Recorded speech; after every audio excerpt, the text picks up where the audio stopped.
ಅವತ್ತಿಗೆ coffee day Siddharth suicide ಮಾಡ್ಕೊಂಡ್ಬಿಟ್ರು. ಈಗ ರಾಯ್ ಅವರ ಸರದಿ. ರಾಯ್ ಅವರು ಕೂಡ ಸ್ಯೂಸೈಡ್ ಮಾಡ್ಕೊಂಡ್ಬಿಟ್ಟಿದ್ದಾರೆ. ದೊಡ್ಡ ದೊಡ್ಡ ಕನಸುಗಳನ್ನು ಕಟ್ಕೊಂಡಂತಹ ಉದ್ಯಮಿಗಳು ಈ ಥರ ಯಾಕೆ ಸ್ಯೂಸೈಡ್ ಮಾಡ್ಕೊಳ್ತಾ ಇದ್ದಾರೆ? ಈ IT ದಾಳಿಗಳಿಗೆ ಹೆದರುವುದು ಅಂದರೆ ಏನು? ED, IT, CBI ಈ ದಾಳಿಗಳಿಗೆ ಹೆದರಿಕೊಂಡು ಈ ಥರ ದೊಡ್ಡ ದೊಡ್ಡ ಉದ್ಯಮಿಗಳೆಲ್ಲರೂ ಕೂಡ ಸ್ಯೂಸೈಡ್ ಮಾಡಿಕೊಳ್ಳುವ ಹಾದಿ ಹಿಡಿದು ಬಿಟ್ಟರೆ ಉದ್ಯಮ ಲೋಕದ ಗತಿ ಏನು ಅಂತ ಒಂದು ಪ್ರಶ್ನೆ ಇದೆ.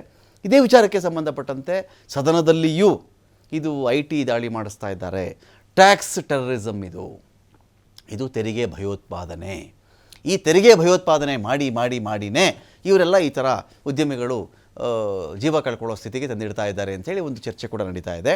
ಹಾಗಾದರೆ ನಿಜಾನ ಇದು? IT ತನ್ನ ದಾಳಿಗಳಲ್ಲಿ ಸೆಲೆಕ್ಟಿವ್ ಆಗಿದೆಯಾ? ಯಾರನ್ನು ಟಾರ್ಗೆಟ್ ಮಾಡ್ಕೊಂಡು ದಾಳಿ ಮಾಡಬೇಕೋ ಅವ್ರ ಮೇಲೆ ಮಾತ್ರ IT ದಾಳಿ ಮಾಡಿಕೊಂಡು ವಿಶೇಷವಾಗಿ ಇದು ಪೊಲಿಟಿಸೈಸ್ ಆಗಿಬಿಟ್ಟಿದೆಯಾ? ಕೇಂದ್ರ ಸರ್ಕಾರದ ಕೈಗೊಂಬೆಯಾಗಿ ಕೇಂದ್ರ ಸರ್ಕಾರಕ್ಕೆ ಮಾರಕ ಎನ್ನಿಸುವಂಥ ವ್ಯಕ್ತಿಗಳ ಮೇಲೆ ದಾಳಿ ಮಾಡುತ್ತೆ. ಸಮ್ಟೈಮ್ಸ್ IT ಸಜೆಷನ್ಸ್ ಕೂಡ ಕೊಡುತ್ತೆ. ಅನೇಕರು ಆ ದಾಳಿಗಳಾದಾಗ ಹೇಳಿದರು, ನನ್ನನ್ನು ಅವ್ರ ಪಾರ್ಟಿಗೆ ಸೇರಿಸ್ಕೊ ಅಂತ ಹೇಳಿಬಿಟ್ಟಿದ್ರು, ಸೇರ್ಕೊ ಅಂತ ಇವರೇ ಒಂದು ಇನ್ವಿಟೇಷನ್ ಕೊಟ್ಟರು, ನಾನು ಸೇರಿಕೊಳ್ಳಲ್ಲ ಅಂತ ಹೇಳಿದ್ರೆ ನನ್ನನ್ನು ಜೈಲಿಗೆ ಹಾಕ್ಬಿಟ್ರು ಇವರು. ಈ ಮಾತು ಬಂದಿದೆ. ಇದರ ಆಚೆಗೆ ಆ ಕೆಲಸ ಮಾಡಲಿಕ್ಕೆ IT ಛೂ ಬಿಡಲಾಗ್ತಾ ಇದೆಯಾ? ಇದು ಪೂರ್ತಿ ನಿಜಾನ ಇದು? ಅಥವಾ ಅವರವರ ಲೆಕ್ಕಪತ್ರಗಳನ್ನು ನಾನು ಇಷ್ಟು ಸಂಪಾದನೆ ಮಾಡಿದ್ದು, 100 ರೂಪಾಯಿ ಸಂಪಾದನೆ ಮಾಡಿದ್ದೀನಿ, 30 ರೂಪಾಯಿ ನಾನು ನಿಮಗೆ ಟ್ಯಾಕ್ಸ್ ಕೊಡ್ತಾ ಇದ್ದೀನಿ ಅಂತ ಅವ್ರು ಕೊಟ್ಟುಬಿಟ್ಟಿದ್ರೆ ಯಾವ ದಾಳಿ ಆದರೂ ಅವ್ರು ಎಂಥದ್ದೇ ದಾಳಿ ಮಾಡಿಕೊಂಡ್ರು ಕೂಡ ಅಲ್ಟಿಮೇಟ್ಲಿ IT ಮತ್ತು ಆ ವ್ಯಕ್ತಿ ದಾಳಿಯ ನಡುವೆ ಕೋರ್ಟ್ ಅಂತ ಒಂದು ಇದ್ದೇ ಇದೆ. ಅಕಸ್ಮಾತ್ ಆ ವ್ಯಕ್ತಿ ಮೋಸ ಹೋಗಿದ್ದರೆ ಆತ ಅಲ್ಲಿ ಚಾಲೆಂಜ್ ಮಾಡಬಹುದು, ಅಲ್ಲ ಗೆಲುವು ಆಗಬಹುದು ಅಂತ. ಆ ಪೊಲಿಟಿಕಲ್ ಪಾರ್ಟಿಗೆ ಸೇರ್ಕೊಂಡ್ಬಿಟ್ರೆ ಬಿಟ್ಬಿಡ್ತಾರೆ. ಒಂಥರ ವಾಷಿಂಗ್ ಮಷಿನ್ ಅದು, BJPಯ ವಾಷಿಂಗ್ ಮಷಿನ್ ಅದು. ಅಲ್ಲಿ ಸೇರಿಕೊಂಡ್ರೆ ಬಿಟ್ಬಿಡ್ತಾರೆ. ಅವರ ಮೇಲೆ ಆದಂಥ IT ದಾಳಿಗಳೋ ED ದಾಳಿಗಳೋ ಆ ಕೇಸ್ ಮುಂದಕ್ಕೆ ಹೋಗಲ್ಲ. ಅಲ್ಲೇನಾಗುತ್ತೆ, ಕೇಸ್ಗಳೆಲ್ಲ ಸ್ಲೋ ಡೌನ್ ಆಗಿಬಿಡುತ್ತೆ. ಯಾರು BJPಗೆ ಜಾಯಿನ್ ಆಗ್ತಾರೋ ಕೇಸ್ಗಳು ಸ್ಲೋ ಡೌನ್ ಆಗಿಬಿಡುತ್ತೆ. ಯಾರು ಜಾಯಿನ್ ಆಗಲ್ವೋ ಕ್ಷಿಪ್ರಗತಿಯಲ್ಲಿ ಅವರನ್ನು ಜೈಲಿಗೆ ಹಾಕ್ತಕ್ಕಂಥ ಕೆಲಸ ನಡೆದುಬಿಡುತ್ತೆ ಅಂತ ಹೇಳ್ತಾರಲ್ಲ. ಇದೇ ವಿಚಾರಗಳಿಗೆ ಸಂಬಂಧಪಟ್ಟಂತೆ ಇವತ್ತು ರಾಜಕೀಯ ನಾಯಕರುಗಳು ಏನೇನು ಮಾತಾಡಿದ್ದಾರೆ ಮೊದಲು ನೋಡಿ, ಅದನ್ನು ಆ ನಂತರ ಡಿಬೇಟ್ ಸ್ಟಾರ್ಟ್ ಮಾಡ್ತೀನಿ. ಆರ್ಡರ್ ಮಾಡಿದ್ದೀವಿ ತತ್ಕ್ಷಣ ನನಗೆ ಏನನ್ನಿಸ್ತು ಅಂದರೆ, ಸುಮ್ಮನೆ ಸ್ಪೆಕ್ಯುಲೇಷನ್ಸ್ ಮಾಡೋದು, ಬೇರೆ ಬೇರೆ ರೀತಿಯಲ್ಲಿ ಹೇಳ್ತಕ್ಕಂಥದ್ದು ಅದೆಲ್ಲ ಆಗಬಾರ್ದು ಅಂತೇಳಿ ಇಮಿಡಿಯೇಟ್ ಆಗಿ ನಾವು ಇನ್ವೆಸ್ಟಿಗೇಷನ್ ಮಾಡಿಬಿಟ್ರೆ ಅದಕ್ಕೆ ಗೊತ್ತಾಗುತ್ತೆ ವಿಷಯಗಳು ಅಂತೇಳಿ SIT ಮಾಡಿದ್ದೀವಿ. SITನಲ್ಲಿ ಏನು ಬರುತ್ತೆ ನೋಡೋಣ, ಯಾರ್ಯಾರ ಇದು ಪಾತ್ರಗಳೇನೇನಿದ್ದಾವೆ ಅಂತ ಹೇಳಿ ನೋಡಬೇಕಾಗುತ್ತೆ. ಇಡೀ ರಾಷ್ಟ್ರದಲ್ಲಿ ಇದು ಒಂದು ಪ್ರವೃತ್ತಿ ಬೆಳೆಸಿದ್ದಾರೆ. ಕಳೆದ 10 ವರ್ಷದಿಂದ IT, ED ಮತ್ತು GST ಹರಾಸ್ಮೆಂಟು ಉದ್ಯಮಿಗಳಿಗೆ ಆಗ್ತಾಯಿವೆ. ಯಾವ ಉದ್ಯಮಿಗಳಿಗೆ? ಯಾರು SME MSME ಮಾಡ್ತಾರೆ ಮತ್ತು ಇಂಡಸ್ಟ್ರಿಯಲಿಸ್ಟಿಗೆ, ಯಾರು ಕೇಂದ್ರ ಸರ್ಕಾರಕ್ಕೆ ತಲೆಬಾಗೋದಿಲ್ಲ ಅವರಿಗೆ. ಸಾಕಷ್ಟು ಉದಾಹರಣೆಗಳನ್ನು ನಾವು ನೋಡಿದ್ದೀವಿ. ಇದು 2ನೇದು 3ನೇ ಪ್ರಕರಣ ನಮ್ಮ ರಾಜ್ಯದಲ್ಲಿ ನಡೀತಾ ಇದೆ. ನೀವು ಯಾರಿಗೆ ಖಾಸಗಿಯಾಗಿ ಮಾತಾಡಿ ಉದ್ಯಮಿಗಳಿಗೆ ಇದು ಹರಾಸ್ಮೆಂಟ್ ಇದೆ. GST ಹರಾಸ್ಮೆಂಟ್ ನಡೀತಾ ಇದೆ, IT ED ನಡೀತಾ ಇದೆ. ಇದು ಬರೇ ಇಂಥ ವ್ಯಕ್ತಿಗಳಿಗೆ, ಯಾರು ಕೇಂದ್ರ ಸರ್ಕಾರ ಮಾತು ಕೇಳಲ್ಲ. ದೊಡ್ಡ ವ್ಯಕ್ತಿಗಳು ಯಾರು ಇರ್ತಾರೆ, ಅದಾನಿ ಅಂಬಾನಿ ಅಂಥವರಿಗೆ IT ED ಏನೂ ಇಲ್ಲ.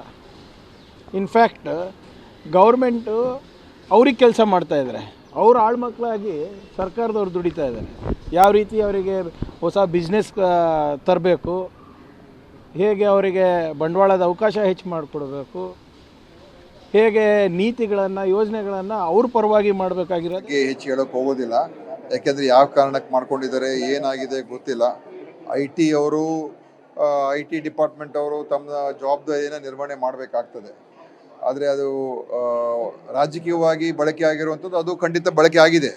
ಆದರೆ ಈ ಪ್ರಕರಣದಲ್ಲಿ ಅದು ನಾವು ಕೇಳೋಕ್ಕೆ ಆಗುತ್ತೋ ಇಲ್ವೋ ನನಗೆ ಗೊತ್ತಿಲ್ಲ. ಯಾಕಂದರೆ ಅವರೊಬ್ಬ ಖಾಸಗಿ ವ್ಯಕ್ತಿ ಮತ್ತು IT ಅವರು ಅನೇಕ ಜನರ ಮೇಲೆ ಅದು ಈ ಥರ ರೇಡ್ ಮಾಡುವಂಥದ್ದು ಮಾಡ್ತಾರೆ. ಸೊ ಅದಕ್ಕೆ ನೇರವಾಗಿ ನಾನು ಇದ್ರ ಬಗ್ಗೆ ಅವರೇ ಇದಕ್ಕೆ ಕಾರಣ ಅಂತ ಹೇಳೋಕ್ಕಾಗೋದಿಲ್ಲ. ಆದರೆ ಮುಂದೆ ನನಗೆ ಮಾಹಿತಿ ಇಲ್ಲ. ಬಟ್ ಖಂಡಿತವಾಗ್ಲಿ ಏನೋ ಅವರು ರಾಯ್ ಮಾಡ್ಕೊಂಡಿರ್ತಕ್ಕಂಥದ್ದು ಅದು ನಿಜಕ್ಕೂ ನನಗೆ ಬಹಳ ಬೇಜಾರಾಗಿದೆ. ಈ was a very good friend of mind, but very unfortunate. ಏನಾಗಿದೆ, ಎಕ್ಸ್ಪೋರ್ಟ್ ಭಾರಿ ಬೇಕ್ ಇನ್ ಇಂಡಿಯಾ ಅದೆಲ್ಲ ಹಿಂಗೆ ತಿರ್ಗಿಸಿದ್ರಲ್ಲಿ ಸಿಂಹಗಳು ತಂದು ಹಿಂಗೆ ತಿರ್ಗಿಸ್ಬಿಟ್ರೆ ಎಲ್ಲ ಕಡೆ ಸಿಂಹ ಟಿಕಿ ತಿರ್ಗದದು. ಆ ಸಿಂಹ ಎಲ್ಲ ಕಡೆ ಭಾರತ ದೇಶದಲ್ಲಿ ಎಲ್ಲ ಸಿಂಹ ಹಿಂಗೆ ತರಿಸಿ ಟಿಕಿ ತಿರ್ಗೋದು. ಒಂದ್ ದಿನಕ್ಕೆ ಹಿಂಗೆ ತಿರ್ಗ್ಬಿಡೋ ಸಿಂಹ. ಎಷ್ಟು ಮಾಡಿದಿರಿ ಎಕ್ಸ್ಪೋರ್ಟ್? ಏನ್ publicity make in India, made in India, make in India, made in India ಎಲ್ಲಗೈತೆ? ಮೋಹನ್ ದಾಸ್ ಪೈ ಅವ್ರ ಸ್ಟೇಟ್ಮೆಂಟ್ನ ನಾನು ಸಮರ್ಥಿಸ್ತೀನಿ. ಟ್ಯಾಕ್ಸ್ ಟೆರರಿಸಮ್ ಇದೆ, IT ಅವರು ಟಾರ್ಗೆಟ್ ಮಾಡ್ತಿದ್ದಾರೆ. ಏನು IT ಅವನಿಗೇನು ಕೊಂಬುಗಳಿಲ್ಲ ಅಲ್ಲ ಸರ್. ನಾನೊಂದು ಕ್ವಶನ್ ಕೇಳ್ತೀನಿ. CJ ರಾಯ್ ಅವ್ರದ್ದು ಎಲ್ಲರೂ ಹೇಳ್ತಾ ಇದ್ದಾರಲ್ಲ ಶೂಟ್ ಮಾಡ್ಕೊಂಡು ಸತ್ತೋದ್ರು ಅಂತ, ನಾವು ಯಾರಾದರೂ ನೋಡಿದ್ದೀವಾ? ನಾವು ನೋಡಿಲ್ಲ. ಒಳಗಡೆ ಇದ್ದಿದ್ದ್ಯಾರು? IT officers. ಸತ್ತೋಗಿದ್ದ್ಯಾರು? CJ ರಾಯ್. ನಾವು ಯಾವ ರೀತಿ ಕನ್ಕ್ಲೂಷನ್ಗೆ ಬರ್ತಿದ್ದೀವಿ ಶೂಟೌಟ್ ಮಾಡ್ಕೊಂಡು ಸತ್ತೋದ್ರು ಅಂತ? ಮೇಡಮ್ ನಾನು ಹೇಳ್ತಾ ಇರೋದು ಆ ಡೌಟ್ ನನಗಿದೆ. ಕೊಲೆನೋ ಒಂದು ಮೇಡಮ್, ಈಗ ಯಾರಾದರೂ ಒಂದು ಒಳಗಡೆ ಮರ್ಡರ್ ಆದರೆ ಈಸಿಯಾಗಿ ಒಪ್ಕೊಂಡ್ಬಿಡ್ತಾರ ಅವರೇ ಸೂಸೈಡ್ ಮಾಡ್ಕೊಂಡ್ರು ಅಂದರೆ? ಯಾಕೆ IT ಅವ್ರಿಗೆ ಏನು ಭಯ ಬೀಳೋದು? ಇವತ್ತು ಇದೇ ವಿಚಾರಕ್ಕೆ ಸಂಬಂಧಪಟ್ಟಂತೆ ಡೀಟೇಲ್ ಆಗಿ ಮಾತನಾಡಲಿಕ್ಕೆ ನಮ್ಮೊಂದಿಗೆ ಡಾಕ್ಟರ್ ದಿನೇಶ್ ಶೇರವಳ್ಳಿ ಇದ್ದಾರೆ. ಸ್ವಾಗತ ನಿಮಗೆ ದಿನೇಶ್ ಶೇರವಳ್ಳಿ ಅವರೇ. ಆಮ್ ಆದ್ಮಿ ಪಕ್ಷದ ವಕ್ತಾರರು. ಇನ್ನೊಂದು ಕಡೆ ಉತ್ಕರ್ಷ್ ಇದ್ದಾರೆ, BJPಯ ವಕ್ತಾರರು. ಸ್ವಾಗತ ಉತ್ಕರ್ಷ್ ಡಿಬೇಟ್ಗೆ. ರಘು ದೊಡ್ಡೇರಿ ಇದ್ದಾರೆ, ಕಾಂಗ್ರೆಸ್ನ ವಕ್ತಾರರು. ಸ್ವಾಗತ ನಿಮಗೆ ನಿಮಗೆ ಒಂದು ಡಿಬೇಟ್ಗೆ. ಈಗ ಈ ಒಂದು ವಿಚಾರಕ್ಕೆ ಸಂಬಂಧಪಟ್ಟಂತೆ ನಾನು ಮೊದಲಿಗೆ ಕಾಂಗ್ರೆಸ್ ಅವ್ರನ್ನೇ ಕೇಳಿಬಿಡ್ತೀನಿ, ರಘುನ ಕೇಳಿಬಿಡ್ತೀನಿ. ರಘು, ಏನಿದು ಈಗ IT ದಾಳಿ? ಇದರಲ್ಲಿ ಎರಡು ಭಾಗ ಇದೆಯಪ್ಪ. ಒಂದು, ತೆರಿಗೆ ವಿನಾಯಿತಿ ಕೇಳ್ಬೋದು ನೀವು, ತೆರಿಗೆ ದಾಳಿಗಳ ವಿನಾಯಿತಿ ಕೇಳಿಬಿಡಿ, ತೆರಿಗೆ ದಾಳಿಗಳಿಂದ ನಮಗೆ ಮುಕ್ತಿ ಕೊಟ್ಟುಬಿಡಿ, ನಮ್ಮನ್ನು ಮುಕ್ತ ಮಾಡಿಬಿಡಿ, ಮುಕ್ತ ಮಾಡಿಬಿಡಿ ನಮ್ಮನ್ನು ಅಂತ ಯಾವುದೇ ಉದ್ಯಮಿ ಕೇಳೋಕ್ಕಾಗಲ್ಲ. ಅವ್ರ ಬಳಿಯಲ್ಲಿ ಈಗ ವ್ಯಾಪಾರಂ ದ್ರೋಹ ಚಿಂತನಂ. ಯಾರಿಗೆ? ಉದ್ಯಮಿಗೆ. ವ್ಯಾಪಾರ ಮಾಡುವವರಿಗೆ ವ್ಯಾಪಾರಂ ದ್ರೋಹ ಚಿಂತನಂ. ಒಂದು 2 ರೂಪಾಯಿ ಜಾಸ್ತಿ ಹೇಳಿಬಿಡೋಣ, ಒಂದು 5 ರೂಪಾಯಿ ಜಾಸ್ತಿ ಮಾಡೋಣ ಅಂತೇಳಿ ಆ ವ್ಯಕ್ತಿ ಆ ಆ್ಯಂಗಲ್ ಯೋಚನೆ ಮಾಡ್ತಾನೆ. ಬಟ್ ಇನ್ನು ನಾವು IT ಟರ್ಮಲ್ಲಿ IT ಅವರ ಜಾಬ್ ವಿಚಾರದಲ್ಲಿ ಯೋಚನೆ ಮಾಡಿದಾಗ ಸಾಧಕಂ ವಿದ್ಯಾ ಪೀಡಕಂ ದ್ರವ್ಯ ಅಂತ. ಸಾಧನೆ ಮಾಡಿದ್ರೆ ವಿದ್ಯೆ ಬರುತ್ತೆ, ಪೀಡಿಸಿದ್ರೆ ಹಣ ಬರುತ್ತೆ ಅಂತ, ಅಥವಾ ತೆರಿಗೆ ಬರುತ್ತೆ ಅಂಥೇಳಿ ಅವ್ರ ಕೆಲಸ ಅವ್ರು ಮಾಡ್ತಿರ್ತಾರೆ ಅಂತ ಅಂದ್ಕೊಂಡಾಗ ಈ ದಾಳಿಗಳಿಗೆ ನಾವು ರಾಜಕೀಯದ ಬಣ್ಣ ಕಟ್ತಾ ಇದ್ದೀವಾ ಅಥವಾ ನಿಜವಾಗ್ಲೂ ಇರೋದೇ ಅದು ಅಂತ ನಿಮ್ಮ ವಾದನ ಅಂತ? ರಮಕಾಂತ್, ನೋಡಿ, ನಾವು ಕೆಲವು ವಿಚಾರಗಳಲ್ಲಿ ರಾಜಕೀಯ ಮಾಡಕ್ಕೆ ಹೋಗೋದಿಲ್ಲ. Okay. ಯಾಕಂದ್ರೆ ವಾಸ್ತವದಲ್ಲಿ ಆಗಿರ್ತಕ್ಕಂಥದ್ದು ಏನು ಅಂತಂದ್ರೆ, ಅಜಯ್ ರಾಯ ಏನು ತಿರೋಗಿದ್ದಾರೆ, ಸುಸೈಡ್ ಮಾಡ್ಕೊಂಡ್ರು. ಅದೇ ರೀತಿ ಅವ್ರು ಒಬ್ಬರೇ ಅಲ್ಲ, ಇಡೀ ದೇಶದಲ್ಲಿ ಕಳೆದ 1 ವರ್ಷದಲ್ಲಿ ಸರಿಸುಮಾರು 10,300 ಎಂಟರ್ಪ್ರಿನರ್ಸ್ ಫಸ್ಟ್ ಟೈಮ್ ಹಿಸ್ಟ್ರಿ ಇಲ್ಲಿವರೆಗೂ ನಾವು ರೈತರು ಸುಸೈಡ್ ಮಾಡ್ಕೊಂಡು ನೋಡಿದ್ದೇವೆ, ಬೇರೆ ಬೇರೆ ಪ್ರೇಮಿಗಳು ಸುಸೈಡ್ ಮಾಡ್ಕೊಂಡಿದ್ದೇವೆ. ಆದ್ರೆ ಫಸ್ಟ್ ಟೈಮ್ ಎಂಟರ್ಪ್ರಿನರ್ಸ್ ಸುಸೈಡ್ ಮಾಡ್ಕೊಂಡದ್ದು GST ಮತ್ತೆ ಡಿಮಾನಿಟೈಸೇಷನ್ ಅಂತ ಕಂಟಿನ್ಯೂಸ್ ಎವ್ರಿ ಇಯರ್ ಇಷ್ಟು ಜನ ಸಾಯ್ತಾ ಇದ್ದಾರೆ. ಸೊ ಅಂದ್ರೆ ಮೋಡಸ್ ಆಫ್ ಯಾವ್ಯಾವುದನ್ನು ಹೆಂಗೆ ನರೇಟ್ ಮಾಡ್ಬಿಡಬಾರ್ದು. ನಾನು ಹೇಳ್ಬಿಡ್ತೀನಿ, ಕೇಳಿರಬೇಕು. ಈ ನೀವೇನು 10,500 11,000 ಹೇಳ್ತಾ ಇದ್ದೀರಲ್ಲ, ಇದು ಒಂದು ಡಿಮಾನಿಟೈಸೇಷನ್ನು ಒಪ್ಪೋಣ, GST ಅನ್ನೋದು ಒಪ್ಪೋಣ. ಆದರೆ ಆತ್ಮಹತ್ಯೆಗೆ ನಿಖರವಾದ ತತ್ಕ್ಷಣದ ಕಾರಣ ಏನಿತ್ತು ಗೊತ್ತಾ? ಅವತ್ತಿನ ಒಂದು ದೊಡ್ಡ ಕಾರಣ, ಕೋವಿಡ್ ಬಂದಾಗ ಅವರೆಲ್ಲ ಬಿಸ್ನೆಸ್ಸು ಶಟ್ ಡೌನ್ ಆಗಿತ್ತು, ಲಾಸ್ ಇತ್ತು. ಅವ್ರು ಏನು ಕೇಳ್ತಾ ಇದ್ರು ಅಂದರೆ, ನಮ್ಗೆ ಲೋನ್ ಕಟ್ಟೋಕ್ಕಾಗಲ್ಲ ಸ್ವಾಮಿ ಅಂತ ಕೇಳ್ತಾ ಇದ್ರು. ಆ ಇಮ್ಮಿಡಿಯೇಟಾಗಿ ಬೇಕಾಗಿದ್ದಂಥ ಕ್ರಮಗಳು ಆ 1-2 ವರ್ಷಗಳಲ್ಲಿ ಆಗಲಿಲ್ಲ, ಸುಸೈಡ್ ಮಾಡ್ಕೊಂಡ್ರು. ಅದೆಲ್ಲದಕ್ಕೂ GST ನೋಟ್ ಬ್ಯಾನ್ ಆಗ್ಬಿಡ್ತು. ಅದನ್ನ ಜನರಲೈಸ್ ಮಾಡಿ ನೋಡಿ, ಏನಿದೆ ಅದನ್ನ ಮಾತಾಡೋಣ. ನೋಡಿ, ವಾಸ್ತವವನ್ನು ಕೂಡ ಮಾತಾಡೋಣ. ನಾನು ಮಾತಾಡಿರ್ತಕ್ಕಂಥದ್ದು ಹಲವಾರು ಚರ್ಚೆಗಳಲ್ಲಿ ಹಲವಾರು ಬಾರಿ ಎಲ್ಲರೂ BJPಯೇತರ ಮತ್ತು ಕೆಲವರು BJP ಜೊತೆಲಿರ್ತಕ್ಕಂಥ ನಾಯಕರು ಕೂಡ ಮಾತಾಡಿದ್ದಾರೆ. ದೇಶದಲ್ಲಿ ಟ್ಯಾಕ್ಸ್ ಟೆರರಿಸಂ ನಡೀತಾ ಇದೆ. ಆ ಟ್ಯಾಕ್ಸ್ ಟೆರರಿಸಂ ಏನು ಅಂತಂದ್ರೆ, ಯಾರು ಉದ್ಯಮಿಗಳಿದ್ದಾರೆ ನಿಜವಾಗ್ಲೂ ಹಾನೆಸ್ಟ್ ಆಗಿ ತೆರಿಗೆನ ಕಟ್ತಾ ಇದ್ದಾರೆ, ಈ ದೇಶದಲ್ಲಿ ಎಂಪ್ಲಾಯ್ಮೆಂಟ್ ಅನ್ನು ಜನರೇಟ್ ಮಾಡಿ ಉದ್ಯೋಗನ ಕೊಡ್ತಾ ಇದ್ದಾರೆ, ಅವರನ್ನ ಹರಾಸ್ ಮಾಡಿ ಈ ರೀತಿಯಾದಂತಹ ಸೂಸೈಡ್ ಮಾಡ್ಕೊಳ್ಳುವಂತ ಕೆಲಸವನ್ನ ಮಾಡ್ತಾ ಇದ್ದಾರೆ ಇಂಡೈರೆಕ್ಟ್ ಆಗಿ ಕೇಂದ್ರ ಸರ್ಕಾರ ಅಂತ ಹೇಳಿ ನಾನು ಹೇಳಿರ್ತಕ್ಕಂಥದ್ದಲ್ಲಿ ಹಲವಾರು ಏನು ಟ್ಯಾಕ್ಸ್ ಎಕ್ಸ್ಪರ್ಟ್ಸ್ ಗಳು ಮತ್ತೆ ಏನು ಇಂಡಸ್ಟ್ರಿಯಲಿಸ್ಟ್ ಗಳು ಹೇಳಿರ್ತಕ್ಕಂಥ ಮಾತು. ನಾನು ಯಾಕೆ 10,000 ಹೇಳಿದೆ ಅಂತ ಹೇಳಿದ್ರೆ, ಅದು ನನ್ನ ಡೇಟಾ ಅಲ್ಲ, central government data. Covid time Covid time ಅಲ್ಲ, ಈಗ ಸತ್ತಿರ್ತಕ್ಕಂಥದ್ದು ಕಳೆದ 2 years ಅಲ್ಲಿ. ನೀವು NCRB ಡೇಟಾ ತೆಗೆದುಕೊಳ್ಳಿ, ಏನಾಗಿದೆ ಈಗಿರ್ತಕ್ಕಂಥ ಏನು ಟ್ಯಾಕ್ಸ್ ಟೆರರಿಸಂ ಅನ್ನ GST ಏನಿದೆ, ಅವ್ರು ಹೇಳ್ತಾರೆ ಒಂದು ಕಡೆ ಏನು 4-5 ತೆಗೆದ್ಬಿಟ್ಟು ಎರಡು ಮಾಡಿದೀವಿ ಅಂತಾರೆ. ಏನ್ ಮಾಡ್ತಾರೆ, ಈ ಪೆನ್ನಿನ ಇದು ಗ್ಲಾಸ್ ಈ ಬಾಟ್ಲ್ ಇದೆಯಲ್ಲ, ಈ ಬಾಟ್ಲು ಬೆಲೆನೇ 10 ರೂಪಾಯಿ. ಅವ್ರು ಹೇಳೋದು ನಾನು 2 ರೂಪಾಯಿ ಕಮ್ಮಿ ಮಾಡಿದ್ದೀನಿ ಅಂತ ಹೇಳ್ಬಿಟ್ಟು ಈ ಮೂಲ ಬೆಲೆನೇ 10 ರೂಪಾಯಿಗೆ ಮಾಡ್ತಾರೆ. ಸೊ ಹಾಗಾಗಿ ನಾನು 0 ಟ್ಯಾಕ್ಸ್ ಮಾಡಿದ್ದೀನಿ. 0 ಟ್ಯಾಕ್ಸ್ ಅನ್ನೋ ಲೆಕ್ಕದಲ್ಲಿ ಈ ಬೆಲೆ ಏನಿದೆ ಅದು ಯಾವುದು ಬದಲಾವಣೆ ಆಗಿಲ್ಲ. ಸೊ ಅವರು ನಿಜವಾಗ್ಲೂ ಹರಾಸ್ ಆಗ್ತಾ ಇರ್ತಕ್ಕಂಥದ್ದು ಯಾಕೆ ಅಂತಂದ್ರೆ, ಒಂದು ಮೂಲ ಎದುರಿಸುವಂತ ಕೆಲಸ ನಡೀತಾ ಇದೆ ನಮ್ಮ ಬಿಸ್ನೆಸ್ ಮೆನ್ಗಳಿಗೆ. ರಾಜಕಾರಣಿಗಳು ಬಿಡಿ, ರಾಜಕಾರಣಿಗಳನ್ನ ನಾವೇನೇ ಮಾತಾಡೋ ರಾಜಕಾರಣ ಅಂತ ಹೇಳ್ತೀವಿ. ತಾವು ಕೂಡ ಇವಾಗಲೇನು ಇನಿಷಿಯಲ್ ಆಗಿ ಅದ್ಭುತವಾಗದಂತ ಮಾತಾಡಿದ್ರಿ. ಯಾಕೆ ಅಂತ ಹೇಳಿದ್ರೆ, BJP ಇಲ್ಲಿ ಏನು ಹಲವಾರು ನಾಯಕರುಗಳೇನು ಹಿಮಂತ ಬಸವ, ನವೀನ್ ಜಿಂದಾಲು, ಈ ಮೊನ್ನೆ ತಿರೋದ್ರಲ್ಲ NCP ನಾಯಕರು.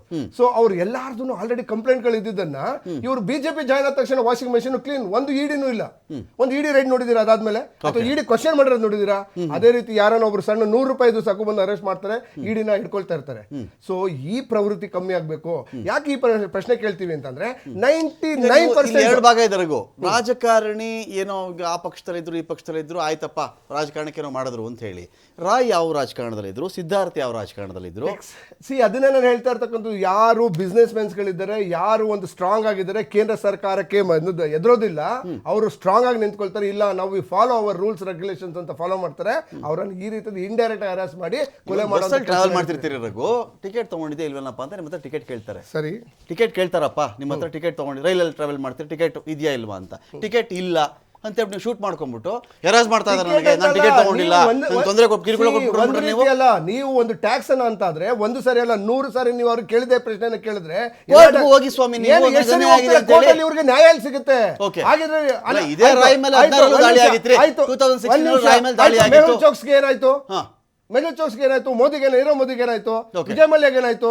ಆ ದೊಡ್ಡ ದೊಡ್ಡ ಘಟಾನುಘಟಿಗಳು ಏನು 16 ಲಕ್ಷ ಕೋಟಿಯನ್ನ, 1 ಲಕ್ಷ ಅಲ್ಲ 16 ಲಕ್ಷ ಕೋಟಿಯನ್ನ ಇವರೇ ಪ್ರಿಂಟ್ ಮಾಡ್ಕೊಂಡು ಇವರೇ ಹಂಚ್ಕೊಂಡು ಇವರೇ ಶೇರ್ ಮಾಡ್ಕೊಂಡಿದಾರಲ್ಲ, ಆ ಪಾಲುದಾರರು ಯಾರಿಗೂ ತೊಂದರೆ ಆಗ್ತಾ ಇಲ್ಲ. ಯಾರು ಆ ಪಾಲುದಾರಿಕೆಯಿಂದ ಹೊರಗಡೆ ಇದಾರಲ್ಲ, ಇವ್ರು ಕೊಟ್ಟಿರ್ತಕ್ಕಂಥ ಕೇಂದ್ರ ಸರ್ಕಾರದ ಹಣವನ್ನ ಹೊರಗಡೆ ಇದ್ದಾರೆ, ಅವ್ರ ಮೇಲೆ ಹರಾಸ್ಮೆಂಟ್ ನಡೀತಾ ಇದೆ. ಫೈನ್ ಉತ್ಕರ್ಷ್, ಈಗ ಈ ದಾಳಿಗಳ ಬಗ್ಗೆ ಇನ್ ಜನರಲ್ ವಿರೋಧ ಪಕ್ಷಗಳು ಒಂದು ಮಾತು ಹೇಳ್ತವೆ.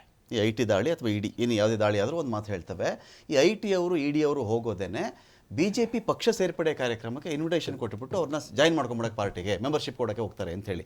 ಇದು ನಿಜಾನ? ಇದು ಕಂಪ್ಲೀಟ್ಲಿ ನಿಜಾನ ಇದು? ಸರ್ ನೋಡಿ, ಲೆಟ್ಸ್ ಬಿ ವೆರಿ ಪ್ರಾಕ್ಟಿಕಲ್. ನೀವು ಕೂಡ ಸೀನಿಯರ್ ಪತ್ರಕರ್ತರಿದ್ದೀರಿ. IT ಮತ್ತು ED ಇಂಡಿಪೆಂಡೆಂಟಾಗಿ ಕೆಲಸ ಮಾಡ್ತಕ್ಕಂಥ ಅದು ಇಟ್ಸ್ ಅ ಕಾನ್ಸ್ಟಿಟ್ಯೂಷನಲ್ ಬಾಡಿ. ಮತ್ತೆ ಬಹಳ ಸ್ಪಷ್ಟವಾಗಿ ಈಗ ಒಬ್ಬ IT ಆಫೀಸರ್ ಯಾರೇ ಮನೆ ಮೇಲೆ ರೈಡ್ ಮಾಡ್ಬೇಕಂತಂದ್ರೆ ಅವ್ರಿಗೆ ಸರ್ಚ್ ವಾರೆಂಟ್ ಇರುತ್ತೆ, ಅವ್ರಿಗೆ ಪರ್ಮಿಷನ್ ಬೇಕಾಗುತ್ತೆ, ರೀಸನ್ ಟು ರೈಡ್ ಅನ್ನುವಂಥ ಅನೇಕ ಅಂಶಗಳು ಬರುತ್ತೆ. ಈಗ ಬಹಳ ಪ್ರಮುಖವಾಗಿ ಇಲ್ಲಿ ಗಮನಿಸಬೇಕಾದಂಥ ಸಂಗತಿ ಏನಂತಂದ್ರೆ, ಉದ್ಯಮಿಗಳು ಯಾರೆಲ್ಲ ಈ ರೀತಿಯ ಸಾವಿಗೀಡಾಗ್ತಾರೆ ಅದೆಲ್ಲದಕ್ಕೂ ಬಿಜೆಪಿ ಅವ್ರ ಕಾರಣ. ಮತ್ತೆ ಬಿಜೆಪಿ ಅಂಗಸಂಸ್ಥೆನಲ್ಲ IT ನಾವೇನು ದತ್ತಕ್ಕೆ ತಗೊಂಡಿಲ್ಲ. ಬಹಳ let us make it very clear. ಆಮೇಲೆ ಈಗ ನಮಗೆ ಈ ವಿಚಾರದಲ್ಲಿ ಬಹಳ ಸ್ಪೆಕ್ಯುಲೇಷನ್ಸ್ ಕಾಡ್ತಾ ಇರತಕ್ಕಂಥದ್ದು ಏನು ಅಂತಂದ್ರೆ, CJ ರಾಯ್ ಅವರ ಆತ್ಮಹತ್ಯೆ ಆಗಕ್ಕಿಂತ ಮುಂಚೆನೆ ಯಾಕೆ ರಾಜ್ಯ ಸರ್ಕಾರ SIT ಫಾರ್ಮ್ ಮಾಡ್ತು? ಅವಶ್ಯಕತೆ ಏನಿತ್ತು? ಸಿದ್ದರಾಮಯ್ಯ ಅಂತ್ಯ ಸಂಸ್ಕಾರ ಆಗಕ್ಕಿಂತ ಮುಂಚೆ ನಾನು ಹೇಳ್ತಿರೋದು ಕೇಳಿಸ್ಕೊಳ್ಳಿ ಸರ್, ಲೆಟ್ ಮಿ ಫಿನಿಶ್. ನೀವು ಮಾತಾಡಿದಾಗ ನಾನು ಮಾತಾಡ್ಲಿಲ್ಲ, ಕೇಳಿಸ್ಕೊಳ್ಳಿ. ಅವಶ್ಯಕತೆ ಏನಿತ್ತು? ಆಮೇಲೆ ಇವ್ರಿಗೆ SIT ಮಾಡೋ ಕಾರಣ ಏನು ಗೊತ್ತಾ? ಬಹಳ ಇಲ್ಲಿ SIT ನಾವು ಸಿದ್ದರಾಮಯ್ಯ ಅವ್ರ ಇನ್ವೆಸ್ಟಿಗೇಷನ್ ಟೀಮ್, ಸಾರಿ ಸ್ಪೆಷಲ್ ಇನ್ವೆಸ್ಟಿಗೇಷನ್ ಟೀಮ್ ಅಂತ ಹೇಳ್ಬೋದು. ಅದಕ್ಕೆ ಅವ್ರು ಮಾಡೋದು ಯಾವಾಗ ಅಂತಂದ್ರೆ ಅವ್ರದ್ದೇನಾದ್ರೂ ತಪ್ಪುಗಳಿದ್ದಾಗ ಮುಚ್ಚಾಕೊಳ್ಳಿಕ್ಕೆ SIT ಮಾಡ್ಬಿಡ್ತಾರೆ. ಟ್ಯೂಬ್ಲೈಟ್ ವಾಚ್ ಆದಾಗ ಇದೇ ಮಾಡಿದ್ರು, RCB ವಿಚಾರದಲ್ಲೂ ಇದೇ ಮಾಡಿದ್ರು, ಇವತ್ತು CJ ರಾಯ್ ಪ್ರಕರಣದಲ್ಲಿ ಕೂಡ ಇದೇ ಮಾಡಿರ್ತಕ್ಕಂಥದ್ದು. ಕಾರಣ ಏನು? ಅವಶ್ಯಕತೆ ಯಾಕೆ ಇವ್ರಿಗೆ ಭಯ? CBI ಬಂದ್ಬಿಡುತ್ತೆ ನಾಳೆ, ನ್ಯಾಷನಲ್ ಇನ್ವೆಸ್ಟಿಗೇಷನ್ ಬಾಡೀಸ್ ಬಂದ್ರೆ ಎಲ್ಲಿ ಏನಾದ್ರೂ ಸಮಸ್ಯೆಗಳು ಆಚೆ ಬರ್ಬೋದೇನೋ ಅಂತ. ಈಗ ನನಗಿರ್ತಕ್ಕಂಥ ಮಾಹಿತಿ ಪ್ರಕಾರ CJ ರಾಯ್ ಅವರೇನೋ ದೇಶ ಬಿಟ್ಟು ಹೋಗ್ಬೇಕು, ಮತ್ತೆ ಅಲ್ಲಿ ಬೇರೆ ದೇಶಗಳ ಒಂದು ಸಿಟಿಸನ್ಶಿಪ್ ತಗೋಬೇಕು ಅಂತ ಯೋಚನೆ ಮಾಡ್ತಿದ್ರಂತೆ. ಮತ್ತೆ ಹ್ಯಾರಿಸ್ ಅವ್ರಿಗೆ, ಜಾರ್ಜ್ ಅವ್ರಿಗೆಲ್ಲ ಬಹಳ ಪರಮಾಪ್ತರಂತೆ, ಅವ್ರ ಜೊತೆ ಎಲ್ಲ ಬಿಸ್ನೆಸ್ ಡೀಲ್ಸ್ ಇತ್ತು ಅಂತೆಲ್ಲ ಅದು ಸ್ಪೆಕ್ಯುಲೇಷನ್ಸ್, ಗೊತ್ತಿಲ್ಲ ನನಗೆ ನಿಜನೋ ಸತ್ಯನೋ, ಆ ರೀತಿ ಹೇಳ್ತಾ ಇದ್ರು. ಸೊ ಹಾಗಾಗಿ ಇಲ್ಲಿ ಕಾಂಗ್ರೆಸ್ ಅವರು ಯಾವಾಗ್ಲೂ ಕೂಡ ಸಾಂವಿಧಾನಿಕ ಸಂಸ್ಥೆಗಳ ಮೇಲೆ ಸುಖ ಸುಮ್ಮನೆ ಆರೋಪಗಳು ಮಾಡ್ತಕ್ಕಂಥದ್ದು. ಸಿದ್ಧಾರ್ಥ ಹೆಗಡೆ ವಿಚಾರವನ್ನು ಹೇಳಿದ್ರು, ಎಲ್ಲಾದ್ರೂ ಯಾವ್ದಾದ್ರು constitutional body, sir I am quoting it, supreme court high court ಹೇಳಿದ್ಯಾ ಬಿಜೆಪಿ ಇಂದ ಆಯ್ತಪ್ಪ ಅಂತ? ಮತ್ತೆ ಯಾವ ಬೇಸಿಸ್ ಮೇಲೆ ಹೇಳ್ತೀರಿ ನೀವು? CJ ರಾಯ್ ಸರಿ ಆಯ್ತು, ಈಗ CJ ರಾಯ್ ಡೆತ್ ಆಯ್ತಲ್ವಾ, CJ ರಾಯ್ ನೇರವಾಗಿ ಆರೋಪ ಮಾಡಿದಾರ ಈ ರೀತಿ ಆಗಿದೆ ಅಂತ? ಅಲ್ಲ, ಎಲ್ಲಾದ್ರೂ ಬಿಜೆಪಿ ಮೇಲೆ ಆಗ್ಲಿ, ಬಿಜೆಪಿ ರಾಜಕಾರಣಿಗಳ ಮೇಲೆ ಆರೋಪ ಮಾಡಿದ್ದಾರೆ ಅವರು? ಅಲ್ಲ, ಎಲ್ಲ ಬರ್ದಿಟ್ಟಿದ್ದಾರೆ ಏನಾದ್ರು ಲೆಟರ್ ಏನಾದ್ರು ಈ ರೀತಿ ಏನೂ ನಿಮ್ಗೆ ಎವಿಡೆನ್ಸ್ ಸಿಗದೆ ಸುಖ ಸುಮ್ನೆ ನೀವು ಇವ್ರನ್ನ ಟಾರ್ಗೆಟ್, ನೀವೇ ಹೇಳಿದ್ರಿ 2016ರಿಂದ ಅವ್ರ ಮೇಲೆ ರೇಡ್ ಆಗಿದೆ ಸರ್. ಇವತ್ತೇನು ಸಮಸ್ಯೆ ಆಗಿದೆ ಅಂತಂದ್ರೆ ಏನೋ ಇಲ್ಲೇನೋ ದಿನೇಶ್, ಈಗ ಇಂಥ ವಿಚಾರಗಳಲ್ಲಿ ಈಗ ಯಾರಿಗೆ ಆದರೂ ಉದ್ಯಮಿ ಅಂದರೆ 1000 ಜನ ಕೆಲಸ ಕೊಡ್ತಾನೆ, ಅನ್ನದಾತ, ಇದೆಲ್ಲ ಇರುತ್ತೆ. ತೀರಾ ಅದರಲ್ಲಿ ತಪ್ಪೇ ನಡೆದಿಲ್ಲ ಅಂತ ನಾವಿಲ್ಲಿ ಯಾರು ವಕಾಲತ್ತು ವಹಿಸ್ಕೊಳಕ್ಕಾಗಲ್ಲ. ಒಂದು ಉದ್ಯಮ ಅಂದಮೇಲೆ ತಪ್ಪು ಆಗಿರಬಹುದು. ಬಟ್ ಇದೆಲ್ಲದಕ್ಕೂ ಒಂದು ಪರಿಹಾರ ಅಂತಿರುತ್ತಲ್ಲ. ನೀನು ತೆರಿಗೆ ಕಟ್ಟಿಲ್ಲ ಅಂದರೆ, ಇದು ನನ್ನ ಇನ್ಫಾರ್ಮೇಷನ್ ಇರೋದು IT ರೈಡ್ ಆಗಿದೆ ಅಂಥೇಳಿ, ಇನ್ನು ED ಬಂದಿಲ್ಲ, ಇದರಲ್ಲಿ CBI ಬಂದಿಲ್ಲ, ನೀನು ತೆರಿಗೆ ಕಟ್ಟಿಲ್ಲಪ್ಪ ಅಂತೇಳಿ ಕಟ್ತೀನಪ್ಪ ವಿತ್ ಫೈನ್ ವಿತ್ ಪೆನಾಲ್ಟಿ ಅಂದರೆ ಮುಗಿದು ಹೋಗ್ತಾ ಇತ್ತೇನೋ. ಬಟ್ ಇದಕ್ಕೆ ಎಲ್ಲರೂ ಇದೇ ದಾರಿ ಹಿಡಿದುಬಿಟ್ರೆ IT ಆಫೀಸ್ ಅಧಿಕಾರಿಗಳಿದ್ದಾರಲ್ಲ, ಅವ್ರು ಯಾರ ಮನೆಗೆ ಹೋಗಿ ದಾಳಿ ಮಾಡೋಕ್ಕೆ ಆಗಲ್ಲ. ಅವ್ರು ದಾಳಿ ಮಾಡಿದ ಮನೆಗಳೆಲ್ಲ ಆತ್ಮಹತ್ಯೆನೇ ಆಗ್ಬಿಡ್ತವೆ ಅಂತ ಹೇಳಿದ್ರೆ ನೋಡಿ, ರಾಜಕಾರಣಿಗಳು ಜೈಲಿಗೆ ಹೋಗಿ ಬಂದವರೆಲ್ಲ ಆರಾಮಾಗಿ ಒಳ್ಳೊಳ್ಳೆ ಪೊಸಿಷನ್ ಎಂಜಾಯ್ ಮಾಡ್ತಾ ಇದ್ದಾರೆ. ಇವತ್ತಿಗೆ ಇದೇ ದಾಳಿಗಳು ಒಳಗಾಗಿದ್ದವರೇನೆ ಒಳ್ಳೊಳ್ಳೆ ಪೊಸಿಷನ್ ಎಂಜಾಯ್ ಮಾಡ್ತಾ ಇದ್ದಾರೆ, ಜೈಲಿಗೆ ಹೋಗಿ ಬಂದವರೇನೆ. ಇದಕ್ಕೇನು ಮಾಡ್ಬೇಕು ಈಗ ನಾವು? ಸರ್, ಇಲ್ಲಿ ಕ್ವಶನ್ ಬಂದಿರೋದು ಏನಂದರೆ, ನೀವು IT ರೈಡ್ ಮಾಡೋದಕ್ಕೆ ಒಂದು ಯಾವ್ದಾದ್ರು SOP ಮೇಂಟೈನ್ ಮಾಡಿ ಅಂತ, ಸ್ಟ್ಯಾಂಡರ್ಡ್ ಆಪರೇಟಿಂಗ್ ಪ್ರೊಸೀಜರ್ ಅಂತ ಅವ್ರು ಕೇಳ್ತಾ ಇರೋದು. ಯಾರು ಮೋಹನ್ ದಾಸ್ ಪೈ ಅವರು ಹೇಳ್ತಾ ಇರೋದು ಮೆಥಡ್. ಈ ಸುಖ ಸುಮ್ಮನೆ ಬರೋದು, 2 ದಿವಸ 3 ದಿವಸ ಟಾರ್ಗೆಟ್ ಮಾಡೋದು, ಪ್ರೊಟೆಕ್ಷನ್ ಬೇಕು ಅಂತ. ಈಗ ಇನ್ಕಮ್ ಟ್ಯಾಕ್ಸ್ ನಾನು ಪೇ ಮಾಡ್ತಾ ಇದ್ದೀನಿ, ನಂದೇ ಆದ ಸಮ್ ರೈಟ್ಸ್ ಇರಬೇಕು ಅಂತ ಅವ್ರು ಕೇಳ್ತಾ ಇರೋದು, ನಮ್ದೇ ಆದ ಪ್ರೊಟೆಕ್ಷನ್ ಬೇಕು ಅಂತ ಹೇಳ್ತಾ ಇರೋದು. ಇವತ್ತು ನೀವು ನೋಡಿರ್ಬೋದು ದಿನೇಶ್ ಅವರೇ, ಈಗ ಇನ್ಕಮ್ ಟ್ಯಾಕ್ಸ್ ಯಾರು ಪೇ ಮಾಡ್ತಿಲ್ಲ ಹೇಳಿ? ಯಾರು ಪೇ ಮಾಡ್ತಿಲ್ಲ? ಏನ್ ಪ್ರೊಡಕ್ಷನ್ ಉದ್ಯಮಿಗಳಿಗೆ ಅವ್ರು ಹೇಳ್ತಾ ಇರೋದು, ಉದ್ಯಮಿಗಳಿಗೆ ಹೇಳ್ತಾ ಇದ್ದಾರೆ, ಉದ್ಯಮಿಗಳಿಗೆ ಟ್ಯಾಕ್ಸ್ ಪೇಯರ್ಸ್ ನಾನು ಹೇಳ್ತಾ ಇಲ್ಲ, ಉದ್ಯಮಿಗಳು ಅವ್ರ ಏನ್ ಸೆಕ್ಯೂರಿಟಿ ಅಂತ ಯಾತಕ್ಕೆ ಹೇಳ್ತಾ ಇದ್ದೀನಿ ಅಂದ್ರೆ ಇವತ್ತಿನ ಪ್ರೆಸೆಂಟ್ ಪರಿಸ್ಥಿತಿಗಳನ್ನ ಅವರು ಅವಲೋಕನ ಮಾಡಿ ಹೇಳ್ತಾ ಇದ್ದಾರೆ. ಯಾಕಂದ್ರೆ ನಿಮ್ಗೆ ಈಗ ಆಲ್ರೆಡಿ ನಾನು ಸಾಕಷ್ಟು ಉದಾಹರಣೆಗಳ ಕೊಟ್ಬಿಡ್ತೀನಿ ನಿಮ್ಗೆ. ಒಂದು ಸತ್ಯೇಂದ್ರ ಜೈನ್ 2 ವರ್ಷ ಜೈಲಲ್ಲಿ ಇಟ್ರು. ಓಕೆ, PMLA ಆಕ್ಟ್ ಅಲ್ಲಿ ತಗೊಂಡೋಗಿಟ್ಟು ಅವರು ಉದ್ಯಮಿನೇ. ಅವರು ಇಂಡಿಯನ್ ಇನ್ಸ್ಟಿಟ್ಯೂಟ್ ಆಫ್ ಆರ್ಕಿಟೆಕ್ಚರ್ ಅಲ್ಲಿ ಇದ್ದವರು, ಒಳ್ಳೆ ಆರ್ಕಿಟೆಕ್ಚರ್, ಸಾಕಷ್ಟು ಬಿಲ್ಡಿಂಗ್ ಗಳು ಕಟ್ಟಿದವರು, ಅದನ್ನ ಕಂಪ್ನಿ ಮಾರದ ಬಂದ ದುಡ್ಡಲ್ಲಿ AAP ಗೆ ಫಂಡಿಂಗು ಕೊಟ್ಟವರು. ಅವರು ಒಳ್ಳೆ ಸ್ಕೂಲ್ಗಳು ಮಾಡಿದ್ರು, ದೆಹಲಿಲಿ ಒಳ್ಳೆ ಹಾಸ್ಪಿಟ್ಲ್ಗಳು ಕಟ್ಟಿದ್ರು. ಕೊನೆಗೆ ಏನ್ ಮಾಡಿದ್ರು, ಇವ್ರು ಹಿಂಗೇ ಬಿಟ್ರೆ ಡೆವಲಪ್ಮೆಂಟ್ ಅಲ್ಲಿ ಮುಂದೆ ಹೋಗ್ತಾರೆ ಅಂತ PMLA ಆಕ್ಟ್ ಮಾಡಿ ತಗೊಂಡೋಗಿ 2 ವರ್ಷ ಜೈಲಲ್ಲಿಟ್ಟು ಅವ್ರಿಗೊಂದು ಟ್ರೀಟ್ಮೆಂಟ್ ಕೊಟ್ಟಿದ್ದಕ್ಕೂ ಕೂಡ ಮಸಾಜ್ ಮಾಡಿಸ್ಕೊತಾರೆ, ಮಜಾ ಮಾಡ್ತಾರೆ ಅಂತ ಹೇಳಿ ಸುಮಾರು ಅವ್ರ ಬಾಡಿ ವೆಯ್ಟ್ ಲಾಸ್ ಆಗಿದ್ದು 48 kg. Is almost going to die. ಇವತ್ತು ಕೋರ್ಟ್ ಅಲ್ಲಿ ಏನಾಯ್ತು ಅವ್ರದ್ದು? ಏನು ಇಲ್ಲ, ಅವ್ರ ವಿರುದ್ಧ ಯಾವ್ದು ಸಾಕ್ಷಿ ಇಲ್ಲ, ಇಸ್ ಕ್ಲೀನ್ ಅಂತ ಹೇಳಿದ್ರು. ಮತ್ತೆ 2 ವರ್ಷ ಜೈಲಲ್ಲಿ ಹಾಕಿಟ್ರು ವ್ಯಕ್ತಿನ, 2 ವರ್ಷ ಹಿಂಸೆ ಯಾಕೆ ಕೊಟ್ರು? ಆ ಮನುಷ್ಯ ಆಗಿದ್ರೆ ತಡ್ಕೊಂಡಿದ್ದ. ಬೇರೆ ಮನುಷ್ಯ ಆದ್ರೆ ಇದೇ ರೀತಿ ಇವ್ರನ್ನ ಮಿಸ್ಯೂಸ್ ಮಾಡ್ಕೊಂಡು ಇನ್ನೊಂದು ರಾಜಕೀಯ ಪಕ್ಷದಲ್ಲಿ ಅವ್ರು ಯಾರು ಉದ್ಯಮಿಗಳು ಇನ್ವಾಲ್ವ್ ಆಯ್ತಾರೆ ಅಂದ್ರೆ ಅವ್ರ ಕೊನೆಗೆ ಸಿಗೋದು ಈ ದೇಶದಲ್ಲಿ ಜೈಲ್ ಗತಿ. ಇದನ್ನ ಅವ್ರು ಕ್ಲಾರಿಟಿ ಕೊಡ್ತಾ ಇರೋದು ಮೋಹನ್ ದಾಸ್ ಪೈ ಅವರು. ಈ ತರ ಹರಾಸ್ಮೆಂಟ್ ಗಳನ್ನ ನಿಲ್ಸಿ ಫಸ್ಟ್ ಉದ್ಯಮಿಗಳು. ಈಗ ಬಿಜೆಪಿ ಸಪೋರ್ಟ್ ಮಾಡ್ಲಿಲ್ಲ ಅಂದ್ರೆ ಅವನು ತಗೊಂಡೋಗೋದು, ಜೈಲಲ್ಲಿ ಇಡೋದು, ಹರಾಸ್ಮೆಂಟ್ ಮಾಡೋದು, ಅವನಿಗೆ ಕೊಡಬಾರದ ಚಿತ್ರ ಹಿಂಸೆ ಕೊಡೋದು ಇವರ ಒಂದು ಪದ್ಧತಿಯಾಗಿದೆ. ಉದ್ಯಮಿಗಳ ಪಾಲಿಗೆ ದೇಶದಲ್ಲಿ ಎಮರ್ಜೆನ್ಸಿ ಡಿಕ್ಲೇರ್ ಮಾಡುವಂಥದ್ದು ಏನಾದರೂ ನಡೀತಾ ಇದೆಯಾ? ಇಲ್ಲಿ ಎಮರ್ಜೆನ್ಸಿ ಡಿಕ್ಲೇರ್ ಮಾಡುವಂಥದ್ದು, ಅವ್ರಿಗಿಂತ ಫೆಸಿಲಿಟಿ ಬೇಕು, ಅವ್ರಿಗಿಂತ ತೊಂದರೆ ಆಗ್ತಾ ಇದೆ ಅಂಥೇಳಿ ಉದ್ಯಮಿಗಳೇ ಡಿಕ್ಲೇರ್ ಮಾಡಿಕೊಳ್ಳುವಂಥದ್ದು ನಡೀತಾ ಇದೆಯಾ? ಇಲ್ಲಿ ಉದ್ಯಮಿಗಳು ಪಕ್ಷಗಳಿಗೆ ಹೆಲ್ಪ್ ಮಾಡುವುದು ಎಂದರೆ ಏನು? ಅವ್ರ ತೆರಿಗೆ ಕಟ್ಟದೇ ಇರೋದು ಅಂದರೆ ಏನು? ಈ ಹೆರಾಸ್ಮೆಂಟ್ ಅನ್ನುವುದಕ್ಕೆ ವ್ಯಾಖ್ಯಾನ ಏನು? ಟಾರ್ಚರ್ ಮಾಡಿದ್ದಾರೆ ನನಗೆ ಅಂತ ಹೇಳೋ ಉದ್ಯಮಿ ಹೇಳಬೇಕು ಅಂತ ಹೇಳಿದ್ರೆ IT ಮೇಲೆ ಆತ ಏನೇನು ಹೇಳಬೇಕಾಗತ್ತೆ? ಯಾವುದು ಟಾರ್ಚರ್ ಅಲ್ಲ ಅಂಥೇಳಿ ಪೈಗಳೇನಾದರೂ ಮಾತಾಡಿದಾರಾ? ಇಲ್ಲಿ ಟಾರ್ಚರ್ನ ಬೈಫರ್ಕೇಷನ್ ಮಾಡಿದ್ದಾರೆ ಅವರು. ಇದು ಟಾರ್ಚರ್, ಇದಲ್ಲ ಅಂಥೇಳಿ. ರಘು, ಇದೀಗ ಈ 2016ರ ಎಲೆಕ್ಷನ್ಗೆ ಅಥವಾ 16ರ ದಾಳಿ ಒಂದು ಕಡೆ ಬಂತು. ಈ ಬಾರಿ ಕೇರಳ IT ವಿಂಗ್ನವರು ಬಂದು ದಾಳಿ ಮಾಡಿಬಿಟ್ರು ಅಂತ ಒಂದು ಮಾಹಿತಿ ಇದೆ. ಒಂದು ಮಾಹಿತಿ ಇದೇ ಸರಿ, ಇದು ಅಂತಿಮ, ನನಗೆಲ್ಲ ಗೊತ್ತು, ನಾನು ಇಲ್ಲಿ ಮಾತಾಡ್ತಾ ಇಲ್ಲ, ಆ ತರಹದ ಒಂದಷ್ಟು ಮಾಹಿತಿ ಓಡಾಡ್ತಾ ಇರೋದು ಹೌದು. ಇದೇ ಯಾರು ರಾಯ್ ಅವರು ಅವರ ಸಹೋದರನಿಗೆ ಕರೆ ಮಾಡಿದಾಗ ನನಗೆ ಭಾಳ ಹೆರಾಸ್ಮೆಂಟ್ ಆಗ್ತಾ ಇದೆ, ಕೇರಳ ಕಡೆ IT ಅವರು ಬಂದು ಈ ಥರ ಹೆರಾಸ್ ಮಾಡ್ತಿದ್ದಾರೆ ಅಂತ ಹೇಳಿ ಇವ್ರು ಹೇಳ್ಕೊಂಡಿದ್ದಾರೆ ಅಂತ ಅವರ ಸಹೋದರ ಮಾತಾಡಿದ್ದು ನನಗೆ ಮುಂದೆ ಹೇಳಬಹುದು. ನನಗೆ ಇದು ಅವರಿಬ್ಬರು ಮಾತು ನಾನು ಕೇಳಿಸ್ಕೊಂಡೇ ಇಲ್ಲ. ಅವ್ರ ಸಹೋದರ ಬೈಟ್ ಇದೆ ನಮ್ಮದು, ಅದ್ರ ಮೇಲೆ ನಾನು ಮಾತಾಡ್ತಾ ಇದ್ದೀನಿ. ಕೇರಳ ಎಲೆಕ್ಷನ್ ಇದೆ, ಅಲ್ಲಿ ಕೆಲವು ಉದ್ಯಮಿಗಳು ಇವರು ಫಂಡ್ ಮಾಡಿಬಿಟ್ಟು ಕೆಲವು ರಾಜಕಾರಣಿಗಳಿಗೆ ಫಂಡ್ ಮಾಡಿಬಿಟ್ಟಿದ್ದಾರೆ. ಇದಕ್ಕೆ ಕೆರಳಿ ಕೆಂಡವಾದಂಥ ಕೇಂದ್ರ ಥ್ರೂ ಕೇರಳ IT ಇಲಾಖೆಯಿಂದ ಈ ಥರ ದಾಳಿ ಮಾಡಿಸಿದೆ ಅಂತ ಒಂದಿದೆ. ಅಲ್ಲ, ಆಕ್ಚುಲಿ ಅದನ್ನ ನಾವು ಕರೆಕ್ಟಾಗಿ ನರೇಷನ್ ಸೆಟ್ ಮಾಡ್ಬೇಕು. ಯಾಕೆ ಅಂತಂದ್ರೆ ಇವರು ಬಿಜೆಪಿಗೆ ಫಂಡ್ ಕೊಟ್ಟಿಲ್ಲ, ಅಲ್ಲಿ ಬೇರೆ ನಾನ್ ಬಿಜೆಪಿ ಲೀಡರ್ಸ್ಗಳಿಗೆ ದುಡ್ಡು ಕೊಡಬಾರ್ದು, ಬಿಜೆಪಿಗೆ ಫಂಡ್ ಕೊಡಬೇಕು ಅಂತ ಹೇಳಿ ಅವರು ಈ ಏನು IT ED ಇಕ್ಲದಲ್ಲಿ ಸಿಗಿಸ್ಕೊಳ್ತಾ ಇರೋದು. ಯಾಕೆ ಅಂತಂದ್ರೆ ತಾವು ಎಲೆಕ್ಟ್ರೋಲ್ ಬಾಂಡ್ಸ್ ಅಲ್ಲಿ ಸರಿಸುಮಾರು 41 ಕಂಪನಿಗಳು 2600 ಕೋಟಿ ಹಣವನ್ನ ಬಿಜೆಪಿಗೆ ಕೊಟ್ಟಿದ್ದಾವೆ. 2600 ಕೋಟಿ, ಅದು ಇದು ಸಣ್ಣದು ಮಾತ್ರ. ಬಟ್ ಇನ್ನೂ ದೊಡ್ಡದು ಆಲ್ ಟುಗೆದರ್ ಏನು ಬಿಜೆಪಿ ಏನು ಸಮೃದ್ಧವಾಗಿ 10,500 ಕೋಟಿ ತನ್ನ ಅಕೌಂಟ್ ಅಲ್ಲಿ ಇಟ್ಕೊಂಡು ಕೂತಿದೆ. ಅದೆಲ್ಲ ಈ ಎಲೆಕ್ಟ್ರೋಲ್ ಬಾಂಡ್ಸ್ ನಂತರ CBI ED ಎಷ್ಟು ಕಂಪನಿಗಳು, ನೀವು ಹಲ್ದಿಯಾ ಇಂದ ಹಿಡಿದು ಓಕೆ, ಸೊ DLF, ಪೆಸಿಫಿಕ್, ಈ ತರ ಸ್ಯಾಮ್ ಡಿಸ್ಟಿಲರೀಸ್, ಆ ಲಿಸ್ಟ್ ದೊಡ್ಡದೇ ಇದೆ. ಆ ಥರ 41 ಕಂಪ್ನಿಗಳಿಗೆ ED IT CBI ರೇಡ್ ಆದ ನಂತರ ಅವರು ಅದು ಬಿಜೆಪಿಗೆ ಫಂಡ್ ಅನ್ನ ಕೊಟ್ಟಿದ್ದಾರೆ. ಅಂದ್ರೆ ಮೂಲ ಉದ್ದೇಶ ಏನು ಅಂತಂದ್ರೆ ಈ ಉದ್ಯಮಿಗಳನ್ನ ಎದುರಿಸೋದೇನು ಅಂತಂದ್ರೆ ಒಂದು ಕಡೆ ನಾವು ಅವರು ನಾನ್ ಬಿಜೆಪಿಗೆ ಸಪೋರ್ಟ್ ಅಂದ್ರೆ ಬಿಜೆಪಿ ಸಪೋರ್ಟ್ ಮಾಡಬೇಕು, ನಾನ್ ಬಿಜೆಪಿ ಅವ್ರಿಗೆ ವಿರೋಧ ಪಕ್ಷದವ್ರಿಗೆ ಸಪೋರ್ಟ್ ಮಾಡಬಾರ್ದು ಅಂತ ಒಂದು. ಎರಡನೇದು, ನೀವು ಫಂಡ್ ಕೊಡೋದಾದ್ರೆ ಬಿಜೆಪಿಗೆ ಮಾತ್ರ ಕೊಡಿ ಅಂತ ಹೇಳಿ ಈ ರೀತಿಯಾದಂತಹ ಒಂದು ಉದ್ಯಮಿಗಳನ್ನ ಬಿಜೆಪಿಗೆ ಬಂದ ಎಲ್ಲಾ ಎಲೆಕ್ಟ್ರೋಲ್ ಬಾಂಡ್ ಥ್ರೂ ಬಂದಂತ ಎಲ್ಲಾ ದುಡ್ಡು ಕೂಡ ಅಕ್ರಮ ಮತ್ತು ಅದು ಒಂಥರ ಬ್ಲಾಕ್ ಮೇಲ್ ಮಾಡಿರ್ತಕ್ಕಂಥ ಮನಿ. ನಾನು ಅಷ್ಟು ಹೇಳ್ತಲ್ಲ, ಅದು ಬಂದಿರೋದಲ್ಲ ಅಕ್ರಮನೇ, ಅದು ಬೇರೆ ವಿಚಾರ. ಒಂದು ಆಯ್ತು, ಒಂದು ನಿಮಿಷ ಕೇಳಿಸ್ಕೋಬೇಕು. ಹೇಳಿ, ನಿಮ್ಮ ಪಾರ್ಟಿಗೆ ಇದೇ ಎಲೆಕ್ಟ್ರೋಲ್ ಬಾಂಡ್ ಥ್ರೂ 1 ಪೈಸಾ ಬಂದಿರೋದು ಡಿಕ್ಲೇರ್ ಮಾಡ್ಬಿಡಿ, ಕ್ಯಾಮರಾ ಮುಂದೆ ನೋಡಿ. ನೀವು ಹೇಳ್ತಾ ಇಲ್ಲ ನಾನು ಮತ್ತೆ ನಿಮ್ ಪಾರ್ಟಿಗೆ ಬಂದ್ಬಿಟ್ರೆ ಇಲ್ಲಿಗಲ್, ಬಿಜೆಪಿ ಬಂದ್ಬಿಟ್ರೆ ಇಲ್ಲಿಗಲ್ ಆಗ್ಬಿಡ್ತಾ ಅದು? ನೀವು ತಗೊಂಡಿದ್ದೀರಿ. ಈ ಕ್ವಶನ್ ಮಾಡಿದವರು ಬಲಗೈಯಲ್ಲಿ ಕಂಪ್ಲೇಂಟ್ ಬರೆಯೋದು ಎಲೆಕ್ಟ್ರಲ್ ಬಾಂಡ್ ಅನ್ಯಾಯ ಅಂತ, ಎಡಗೈಯಲ್ಲಿ ಡೊನೇಷನ್ ತಗೊಳ್ಳೋದಾ ನೀವು? ಅದೆಲ್ಲ ಪ್ರಶ್ನೆ ಇದ್ಯಾವ ತರ ಲೆಕ್ಕಾಚಾರ ನಿಮ್ದು? ಕೇಳಿಸ್ಕೊಳ್ಳಿ, ನಾವು ಅವ್ರು ಯಾರು ಬಂದಿದ್ದಾರೆ ಅಂತ ರಿಲೀಸ್ ಮಾಡ್ತೀವಿ. ಬಿಜೆಪಿ ರಿಲೀಸ್ ಮಾಡಿದ್ದಲ್ಲ ಕೇಳ್ತಾ ಇರೋದು. State bank of India release ಮಾಡ್ತಾ ಇದ್ರಿ. ಸುಪ್ರೀಂ ಕೋರ್ಟ್ ಹೇಳಿದ್ಮೇಲೆ ಒಳ್ಳೆ ಕಥೆ ಆಯ್ತು. ಅದರಲ್ಲಿ ಗೇಮಿಂಗ್ ಆಪ್ ಗಳು ಇದಾರೆ. ಅದರಲ್ಲಿ ಸುಪ್ರೀಂ ಕೋರ್ಟ್ ಹೌದು ಇದೆ, ಯಾವುದು Haldia gaming energy limited okay, future gaming ಅಂತ ಇದೆ. ಅವರೆಲ್ಲ ಸೇರ್ಕೊಂಡು ಅವ್ರು ಏನು ಅಂತ ಹೇಳಿದ್ರೆ, ಅವರು ಎಲೆಕ್ಟ್ರೋಲ್ ಬಾಂಡ್ಸ್ ಇದೆಯಲ್ಲ, ಆ ಎಲೆಕ್ಟ್ರೋಲ್ ಬಾಂಡ್ಸ್ ಲಿಸ್ಟ್ ಅನ್ನ ಸುಪ್ರೀಂ ಕೋರ್ಟ್ ಹೋದ್ಮೇಲೆ ಅವ್ರು ರಿಲೀಸ್ ಮಾಡಿರ್ತಕ್ಕಂಥದ್ದು. ನಾವೇನು ಕುಲ್ಲ ನಮ್ಮ ಅಕೌಂಟ್ ಅಲ್ಲಿ ಇದೆ, ನಮ್ಮ ಅಕೌಂಟ್ ಅಲ್ಲಿ ಲಾಕ್ ಮಾಡಿ ಇಟ್ಕೊಂಡಿದ್ದಾರೆ. ಏನು ಕಾಂಗ್ರೆಸ್ ಅಕೌಂಟ್ ಅನ್ನ ಚುನಾವಣಾ ಸಂದರ್ಭದಲ್ಲಿ ಇದೇ EDIT ಲಾಕ್ ಮಾಡಿದ್ದಾರೆ, ಫ್ರೀಸ್ ಮಾಡಿದೆ. ಅದನ್ನ ಈಗಲೂ ಕೆಲವನ್ನ ರಿಲೀಸೇ ಮಾಡಿಲ್ಲ. ನಾವು ಅದನ್ನ ಅಂದ್ರೆ ಅಂತ ಅರ್ಥ, ನಮ್ಗೆ ಅದು ಅಕ್ಸೆಸ್ ಇಲ್ಲ ಅಂತ ಹೇಳಿ. ಪ್ರಾಕ್ಟಿಕಲಿ ಮಾತಾಡೋಣ ರಘು. ಈಗ ಉದ್ಯಮಿಗಳು, ಅದು ಯಾವುದೇ ಉದ್ಯಮಿ ಆಗಿರಲಿ, ನನಗಿರೋ ಮಾಹಿತಿ ಅವ್ರೇನು ಮಾಡ್ತಾರೆ, ಯಾವ ಪಕ್ಷದ ಕಂಟು ಕಟ್ಕೊಳ್ಳಲ್ಲ ಅಂತ ನಮ್ಮ ಹಳ್ಳಿ ಕಡೆ. ಅವ್ರು ಯಾರ್ದು ಕಂಟು ಕಟ್ಕೊಳ್ಳಲ್ಲ, ದ್ವೇಷ ಮಾಡ್ಕೊಳ್ಳಲ್ಲ, ಎದುರು ಹಾಕ್ಕೊಳ್ಳಲ್ಲ. ಉದ್ಯಮಿ ಈಗ ಇವತ್ತು ನೀವೇನು ಬೆಳಗ್ಗೆ ಎದ್ರೆ ಮಾತಾಡ್ತಿರಲ್ಲ ಅಂಬಾನಿ ಅದಾನಿ ಅಂತ ಹೇಳಿ, ನಾಳೆ ನಿಮ್ಮ ಪಾರ್ಟಿ ಬರಲಿ, ನಿಮ್ಮ ಪಾರ್ಟಿನ ಅವರಿಂದನೇ ಫಂಡ್ ತಗೋತಾರೆ ಅಥವಾ ಅವ್ರ ಕಡೆಯಿಂದ ಯೋಜನೆ ಮಾಡಿಸ್ತೀರಿ ನೀವು. ಯಾವುದೇ ಉದ್ಯಮಿ ರೇಡ್ ಆದ್ಮೇಲೆ ದುಡ್ಡನ್ನು ಉದ್ಯಮಿ ಯಾವ ಸರ್ಕಾರವನ್ನು ಎದುರಾಕೊಂಡು ಬಿಸ್ನೆಸ್ ಮಾಡಕ್ ಆಗಲ್ಲ. ಅವರು ಮೊದಲು ಕೊಟ್ರೆ ಓಕೆ, ಡೊನೇಷನ್ ಕೊಡ್ತಾರೆ. ಅವರು ಡೊನೇಷನ್ ಎಲ್ಲರೂ ಕೊಡ್ತಾರೆ, ನಾವು ತಗೊಳ್ತೀವಿ, ತಗೊಂಡಿದೀವಿ ನಾವು. ಪ್ರಶ್ನೆ ಇರೋದಲ್ಲ.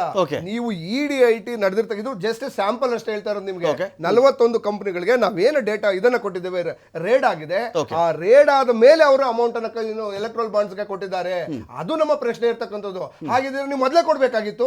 ನೀವು ಬಿಜೆಪಿ ಕೊಡೋದು ಏನು ಕಂಟಿನ್ಯೂಸ್ ಆಗಿ ನಡೀತಾ ಇತ್ತಲ್ಲ, ಹಲವಾರು ವರ್ಷ ಬಿಸ್ನೆಸ್ ಅಲ್ಲಿ ಇದ್ರಿ, ಆದ್ರೂ ನೀವು ಯಾಕೆ ಕೊಟ್ಟಿಲ್ಲ? ED ರೇಡ್ ಆದಂತ 6 ತಿಂಗಳು ನಂತರ ಕೊಟ್ಟಿದ್ದೀರಿ. ಮೂಲ ಉದ್ದೇಶ ನೀವು ಕೇರಳದಲ್ಲಿ ನಿಮ್ಮ ಅಪೋನೆಂಟ್ಸ್ ಸ್ಟ್ರಾಂಗ್ ಆಗಬಾರದು. ಅವರು ಸ್ಟ್ರಾಂಗ್ ಆಗೋದು ಹೇಗೆ ಅಂದ್ರೆ ಹಣದಿಂದ ಸ್ಟ್ರಾಂಗ್ ಆಗ್ತಾರೆ, ಅಥವಾ ರಾಯ್ ಅಂತ ಉದ್ಯಮಿಗಳು ಹಣ ಕೊಟ್ಟುಬಿಟ್ಟು ಅವ್ರು ಬಲಿಷ್ಠ ಆಗಿಬಿಡ್ತಾರೆ, ಎಲೆಕ್ಷನ್ ಗೆದ್ದು ಬಿಡ್ತಾರೆ. ಈ ಥರದಲ್ಲಿ ಎಲೆಕ್ಷನ್ ನೀವು ಇಳಿತಾ ಇದ್ದೀರಾ ಇಲ್ಲಿ. ನೋಡಿ ಈ ಥರದ ಎಲೆಕ್ಷನ್ ಮಾಡಬೇಕಾಗಿದೆ ಬಿಜೆಪಿ ಅವರು. ಸ್ಪೆಕ್ಯುಲೇಷನ್ಸ್ಗೆಲ್ಲ ಉತ್ತರ ಕೊಡ್ತಕ್ಕಂಥದ್ದು ಎಲ್ಲೋ ಒಂದು ಕಡೆ ಸರಿಯಲ್ಲ. ಈಗ ಆ ರೀತಿ ಆಗಿದ್ರೆ CJ ರಾಯ್ಯ ಪತ್ರನೋ ಮತ್ತೊಂದು ಏನೋ ಒಂದು ಎವಿಡೆನ್ಸ್ ರೀತಿಯಲ್ಲಿ ಆಗ್ತಿತ್ತು. ಈಗ ಆ ರೀತಿ ಯಾವ ಮಾಹಿತಿ ಕೂಡ ಸಿಗದೆ ಇರತಕ್ಕಂಥದ್ದು. ಈಗ ಒಂದು let's be very practical sir, ಯಾವುದೇ IT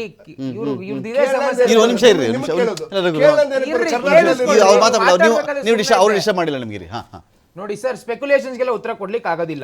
ಮತ್ತೆ CJ ರಾಯ್ ಅವರ ಮನೆ ಮೇಲೆ ದಾಳಿ ಮಾಡಿದಂತ ಸಂದರ್ಭದಲ್ಲಿ ಇನ್ವೆಸ್ಟಿಗೇಷನ್ ಮಾಡಿದಾಗ ಆ ರೀತಿ ಯಾವ ಎವಿಡೆನ್ಸ್ ಕೂಡ ಸಿಕ್ಕಿಲ್ಲ.